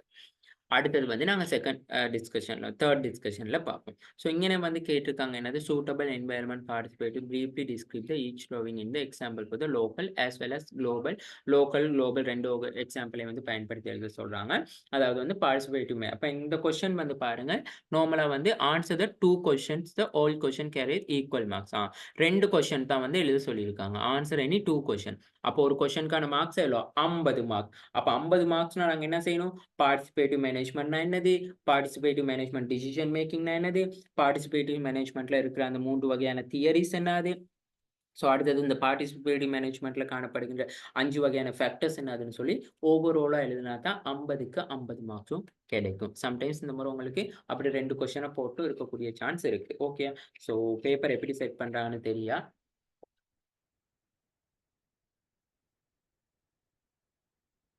எதுக்குனாலும் ரெடி ஆகிக்கொண்டு போங்க. ஓகே, அடுத்த கொஸ்டின் கேட்டிருக்காங்க. The explain the above defined given example how principle of participative management or participation in the new forms of work of organization. Okay, புதிய நிறுவனங்கள்ல வந்து இந்த பார்ட்டிசிபேட்டிவ் மேனேஜ்மெண்ட் எப்படி இருக்குதுன்னு சொல்லலாம். அப்ப நீங்க இந்த 2 மெத்தடை எழுதிட்டு ஃபைனலா ஒரு கன்க்ளூஷன் குடுக்கலாம். புதிய நிறுவனங்களா இருந்தாலுமே ஒரு சில நிறுவனங்கள்ல வந்து இந்த பார்ட்டிசிபேட்டிவ் மேனேஜ்மெண்ட் வந்து சக்சஸ்ஃபுல்லா காணப்படலைன்னு சொன்னா, பிகாஸ் அங்கேயும் வந்து இந்த தற்காலத்துல வந்து இந்த மாஸ் ப்ரொடக்ஷனா இருக்கலாம், அடுத்தது அத்தாரிட்டேட்டிவ் லீடர்ஷிப்பா இருக்கலாம், அடுத்தது வந்து எம்ப்ளாயிட்ட வந்து அந்த ஸ்கில்ஸ் வந்து என்ன சொல்றது, எம்ப்ளாயி ஸ்கில்ஸ் அண்ட் ஆட்டிட்யூட்ஸ் வந்து ராங்கா இருக்கிற சந்தர்ப்பத்துல இருக்கலாம். அப்படி அது மட்டும் இல்லாம என்ன சொல்றது, எம்ப்ளாயிட ஓகே, எம்ப்ளாயி வேல்யூ அதாவது வந்து என்னது, ஸ்கில்ஸ் அண்ட் அபிலிட்டிஸ் டிஃபரெண்ட்டா இருக்கலாம். எம்ப்ளாயி வேல்யூஸ் அண்ட் ஆட்டிட்யூட்ஸ் வந்து சேஞ்சஸ் ஆகக்கூடிய சான்ஸ் இருக்கலாம். அடுத்து marketing standing and economic and marketing ஸ்டாண்டிங்ஸ்ல வந்து ஆர்கனைசேஷன் எந்த விதமான ஒரு ஆக்ஷன்ஸும் எடுக்காம இருக்கலாம். அந்த மாதிரியான சந்தர்ப்பத்துல வந்து நவீன மாடர்ன் ஆர்கனைசேஷனால வந்து பார்ட்டிசிபேட்டிவ் மேனேஜ்மெண்ட் வந்து அன்சக்சஸ் ஆகக்கூடிய சான்ஸ் இருக்குன்னு சொல்லி ஒரு கன்க்ளூஷன் போட முடியும். நான் சொன்னது தான் ப்ரீவியஸ் ரெக்கார்டிங்ல கொஸ்டின்ஸ் எப்படி இருக்கும் அந்த கொஸ்டினுக்கு ஏற்ற மாதிரி ஆன்சர் பண்ண ரெடியா இருக்கணும். ஸோ இதுலயும் வந்து நான் 5 வகையான அந்த கீ எலிமெண்ட் 50 மார்க்ஸ் கேட்டிருக்காங்க. Explain about statement highly the key environment dynamic that effect the operation participative principle within the work organisation. Elaborative answer drawing in the participative example from the contemporary world. contemporary world சொன்னா contemporary சொல்லி சொன்னா தற்கால நடைமுறையில எப்படி காணப்படுதுன்னு சொல்லி. அப்போ participative management என்ன, participative decision making என்ன, ஸோ அந்த 5 வகையான விஷயத்தையும் வந்து எழுதலாம். இந்த கீ என்வாயர்மெண்டல் ஆஃப் டைனமிக்னு சொல்லி டைரக்டா கேட்டிருக்காங்க. ஸோ அந்த 5 வகையான விஷயத்தையும் வந்து எழுதுறது மட்டும் இல்லாம, ஸோ இந்த தியரிஸ்ல வந்து பார்ட்டிசிபேட்டிவ் மேனேஜ்மெண்ட்க்கு என்னென்ன விஷயங்கள் வந்து சப்போர்ட்டிவ் பண்ணுது தற்காலத்துல வந்து, இப்போ XY லீடர்ஷிப்பா இருக்கக்குள்ள எப்படி, ஸோ அதெல்லாம் எழுதிட்டு ஓவராலா ஃபைனலா எழுதலாம். ஸோ தற்காலத்திலே வந்து இப்போ தற்கால நிறுவனம் எடுத்துக்கொண்டாலுமே வந்து ஒரு ஆர்கனைசேஷன் பொறுத்தவரையில எல்லாருமே வந்து XY தியரி XYல வந்து Y செக்டர்ஸ் மட்டும் Y குரூப் லெவல் மெம்பர்ஸ் மட்டும் தான் இருக்கான்னு கேட்டா இல்ல, X குரூப் மெம்பர்ஸும் இருக்காங்க. அதே மாதிரி தான் நாங்க லிக்கட் சிஸ்டத்துல பார்த்து லிக்கட் 1 and 2 சிஸ்டமும் இருக்கு. இப்போ கவர்மெண்ட் ஆபீஸ் எல்லாம் பார்த்துக்கொள்ளுங்க. ஸோ முதலாவது அந்த லிக்கட் சிஸ்டத்துல 1, 2 சிஸ்டம் தான் ஃபாலோ பண்றாங்க. ஸோ கவர்மெண்ட்ல என்ன ஆர்டர்ஸ் வருதோ அதை தான் செய்யறாங்க. ஸோ அங்க வந்து பார்ட்டிசிபேட்டிவ் மேனேஜ்மெண்ட் இருக்காது. ஸோ நவீன காலத்திலேயே அந்த மெத்தட் பார்ட்டிசிபேட்டிவ் மேனேஜ்மெண்ட் வந்து எல்லாத்துலயும் வந்து 100% சக்சஸா இருக்குன்னு சொல்லி கேட்டா இல்ல. ஓகேயா, ஸோ அடுத்த கொஸ்டின் பாருங்க, what are the term of the participative management, explain your answer. So அப்போ இங்கே வந்து நாங்கள் பார்ட்டிசிபேட்டிவ் மேனேஜ்மெண்ட்னா என்னது ஆன்சர் கொடுக்கணும். அந்த 5 விஷயத்தையும் மென்ஷன் பண்ணிட்டு அடுத்தது வந்து அந்த பிரின்சிபல்ஸை வந்து மென்ஷன் பண்ணணும். இங்கே வந்து நாங்கள் சொல்லணும் டைனமிக் எஃபெக்ட் த பார்ட்டிசிபேட்டிவ் பிரின்சிபல் இந்த கீ என்வாயர்மெண்ட், அந்த 5 வகையான ஃபேக்டர்ஸ்க்கும் உதாரணத்தோட போட்டு எழுதணும். இங்கே 5 வகையான ஃபேக்டர்ஸை கொடுத்துட்டு அந்த தியரிஸை வந்து எக்ஸ்பிளைன் பண்ணால் ஓகே. ஸோ இங்கே வந்து 30 மார்க்ஸ் வந்து அந்த 5 வகையான விஷயத்தையும் வந்து நாங்கள் கொடுத்தா ஓகே. அந்த முதல் 3 விஷயமும் வந்து தியரிய பேஸ் பண்ணி சொல்றாங்க. சரியா? சோ இது வந்து தியரிய. ஓகே. அத ஞாபகம். இது வந்து அதாவது வந்து என்வைரன்மென்டல பத்தி சொல்ற விஷயம். இந்த 3 விஷயமும் வந்து ஜெனரல் தியரி ஆஃப் பார்ட்டிசிபேஷன். அதாவது இந்த தியரியில வந்து எப்படி பார்ட்டிசிபேட்டிவ் மேனேஜ்மென்ட் இருக்கு. இது வந்து பொதுவா, அதாவது வந்து பொதுவா இந்த என்வைரன்மென்ட் அதாவது சூழல் காரணியில வந்து இந்த பார்ட்டிசிபேட்டிவ் மேனேஜ்மென்ட்க்கு பங்களிப்பு செய்யக்கூடிய காரணி. இது வந்து தியரிஸ்ல வந்து எப்படி பார்ட்டிசிபேட்டிவ் மேனேஜ்மென்ட் வந்து சக்சஸ் ஆகுது, அப்படி இல்லாட்டி சூட்டபிள் ஆகுதுன்னு சொல்லி சொல்ற விஷயம். அடுத்தது வந்து பாருங்க, what are the obstacle for, அதாவது தடைகள் என்னது? அப்ப நாங்க அந்த 5 வகையான தடைகளே எழுதணும். முதலாவதுல வந்து மாஸ் புரொடக்ஷன்ல, இப்ப டெக்னாலஜி எடுத்துக்கொண்டா மாஸ் புரொடக்ஷன்ல வந்து இஷ்யூஸ் இருக்கு. தியரி XY எடுத்துக்கொண்டாலும் தியரி Yல வந்து தடைகள் காணப்படுது. லிக்கட் சிஸ்டம் எடுத்துக்கொண்டாலும் எக்ஸ்ப்ளோரேட்டிவ் அண்ட் அதாவது வந்து என்னது, எக்ஸ்ப்ளோரேட்டிவ் அண்ட் பெனவலன்ட் தியரிஸ்ல வந்து 2மே பார்ட்டிசிபேட்டிவ் மேனேஜ்மெண்ட்க்கான தடை காணப்படுது. அக்ரெசிவ் சிஸ்டம் ஆஃப் ஆர்கனைசேஷன் எடுத்துக்கொண்டாலுமே வந்து மெயினா வந்து நாங்க ஸ்பெஷலைசேஷன் சொல்ற விஷயத்துல வந்து பார்ட்டிசிபேட்டிவ் மேனேஜ்மெண்ட் தடையா காணப்படுது. அடுத்தது நாங்க இந்த ஜெனரல் இந்த இன்ஃப்ளூயன்ஷியல் ஃபேக்டர்ஸ்க்கு வந்தா லீடர்ஷிப்ல வந்து அத்தாரிட்டேட்டிவ்ல வந்து பார்ட்டிசிபேட்டிவ் மேனேஜ்மெண்ட்க்கு தடை. ஸ்கில்டி அண்ட் அபிலிட்டி ஆஃப் த எம்ப்ளாயில வந்து ஸ்கில்ஸ் வந்து என்ன சொல்றதுன்னு சொன்னா எகெயின்ஸ்டா இருந்தா, அதாவது தற்கால நடைமுறைக்கு நாங்க என்ன சொன்னோம், நிறைய பேர் வந்து சர்வீஸ் அதாவது மேனுஃபேக்சர் ஓரியன்ட்ல இருந்து சர்வீஸ் ஓரியன்ட்க்கு மாறி இருக்காங்க. ஆனா இன்னமும் வந்து எல்லாருமே நாலேஜ் ஆனவங்க இல்லையே, எல்லாரும் எஜுகேட்டட் பீப்பிள் இல்ல. சோ அப்படிப்பட்ட எஜுகேட்டட் இல்லாத நாலேஜபிள் இல்லாத பீப்பிள் வந்து இன்னும் ஓரியன்டட் சர்வீஸ்லயும் வந்து இருக்காங்க. அதுக்குன்னு சொல்லி படிச்சவங்க ஓரியன்ட் சர்வீஸ்ல இருக்காங்க. சோ அவங்க நாலேஜபிள் இல்லையான்னு கேட்டா அப்படி நான் சொல்ல வரல. சோ அதாவது வந்து கூடுதலான பேர் வந்து அந்த என்ன சொல்றது நாலேஜபிள் குறைவான பீப்பிள் வந்து அவங்க ஓரியன்டட்க்கு தான் போக முடியும். ஏன்னு சொன்னா நாங்க சிந்தித்து செயல்பட இயலாது. தொழில்நுட்ப ரீதியா, உற்பத்தி ரீதியா தான் அவங்க வந்து வொர்க்ல வந்து ஈடுபட முடியும்னு சொல்லலாம். அடுத்தது வந்து எம்ப்ளாயி வேல்யூஸ் அண்ட் ஆட்டிட்யூட். அதாவது வந்து இப்போ வந்து எம்ப்ளாயீஸ் வேல்யூஸ் அண்ட் ஆட்டிட்யூட்னு சொல்லக்குள்ள இப்போ ஒரு சில எம்ப்ளாயி வந்து தான் நாங்க சொன்ன மாரி வந்து அதாவது வந்து வட்டாத எம்ப்ளாயி ரியலி வாண்ட்ன்னு சொல்லி இந்த ஆர்டர்ல சிந்திக்கலாம். இதே அதுக்கு நிறுவனம் யோசிக்கிற மாரி அந்த எம்ப்ளாயி வந்து சிந்திச்சாருன்னு சொன்னா, பார்ட்டிசிபேட்டிவ் மேனேஜ்மென்ட் வந்து அங்க தடையா தான் இருக்கணும். முதல்லயே அவர் சேலரி எதிர்பார்த்தாருன்னு சொன்ன ஒரு ஆர்கனைசேஷன்ல வந்து, இவர் வந்து சம்பளத்துக்காக தான் வேலை செய்றாரு. சம்பளம் கூடுனா மட்டும் தான் இவர் நிறுவனத்துக்கு வந்து இவரால பங்களிப்பு செய்வாரு நல்லா. சம்பளம் சம்டைம்ஸ் குறைவா இருந்துச்சுன்னா, அந்த வருஷத்துக்கான போனஸ் குறைவா இருந்துச்சுன்னா, அந்த வருஷத்துக்கான ப்ரமோஷன்ஸ் எதுவும் இல்லாட்டி வந்து, இவர் அந்த நிறுவனத்துல வந்து பார்ட்டிசிபேட்டிவ்க்கு சப்போர்ட் பண்ண மாட்டார்ன்னு சொல்லி தடை எடுக்கலாம். சோ அது ஒரு தடையா இருக்கும். டெக்னாலஜி எடுத்துக்கொண்டா மாஸ் புரொடக்ஷன். ஸோ அடுத்தது economical market standing of the organisation சொல்லக்குள்ள மாற்றங்களுக்கு ஏற்ப அந்த நிறுவனம் மாறாட்டி, அப்படி இல்லாட்டி அந்த எம்ப்ளாயி கூட இவன் மாறாட்டி, ஸோ இன்னும் வந்து கஸ்டமர்ஸ்லாம் வந்து அந்த பிராண்டிங்க வந்து கட்டிப்பிடிச்சு கொண்டு இருந்தா, அந்த பிராண்டிங் இல்லாட்டி நான் அந்த பிராண்டிங் ப்ராடக்ட்ட மட்டும் தான் எடுப்பேன்னு சொன்னாவோ, அப்படி இல்லாட்டி அ என்ன சொல்றது, அந்த குவாலிட்டீஸ்க்கு அந்த ப்ராடக்ட் அந்த என்ன சொல்றது, அந்த எல்லாரும் அந்த சேஞ்சஸ்க்கு ஏற்ப சேஞ்ச் ஆகிக்கொள்ளாட்டி வந்து பார்ட்டிசிபேட்டிவ் மேனேஜ்மென்ட் வந்து அங்க சக்சஸ் ஆகாதுன்னு சொல்லலாம். ஸோ இதுதான் ஓவராலா உங்களுக்கான ஃபர்ஸ்ட் கொஸ்டின். ஸோ அப்ப ஓவராலா நான் அந்த பார்ட்டிசிபேட்டிவ் மேனேஜ்மென்ட்னா என்னதுன்னு சொல்லியாச்சு. அதுக்கான ஆன்சர்ஸையும் வந்து டிஸ்கஷன் பண்ணியாச்சு. ஸோ அந்த 2 ரெக்கார்டிங்கையும் கேட்டாலே உங்களுக்கு கெட் எக்ஸாம்ல வந்து ஆல்மோஸ்ட் 25 100க்கு 25 மார்க்ஸ் படி கேட்டா நான் ஓவரால் 25% இன்றைக்கு கவர் பண்ணிட்டேன். பேலன்ஸ் 75% தான் இருக்கு. 50 படி கேட்டாலும் 50 ஃபுல் அண்ட் ஃபுல்லாவே நான் கவர் பண்ணி தான் இருக்கேன். பேலன்ஸ் 50க்கு அந்த மத்த 3 கொஸ்டின்ல ஏதாவது ஒரு கொஸ்டின 3 கொஸ்டின் நான் டிஸ்கஷன் பண்ணிட்டா ஓவராலா உங்களுக்கு கெட் எக்ஸாம்க்கு வந்து என்டர் ஆக முடியும் சக்சஸா. ஓகேயா? ஓகே. Thank you.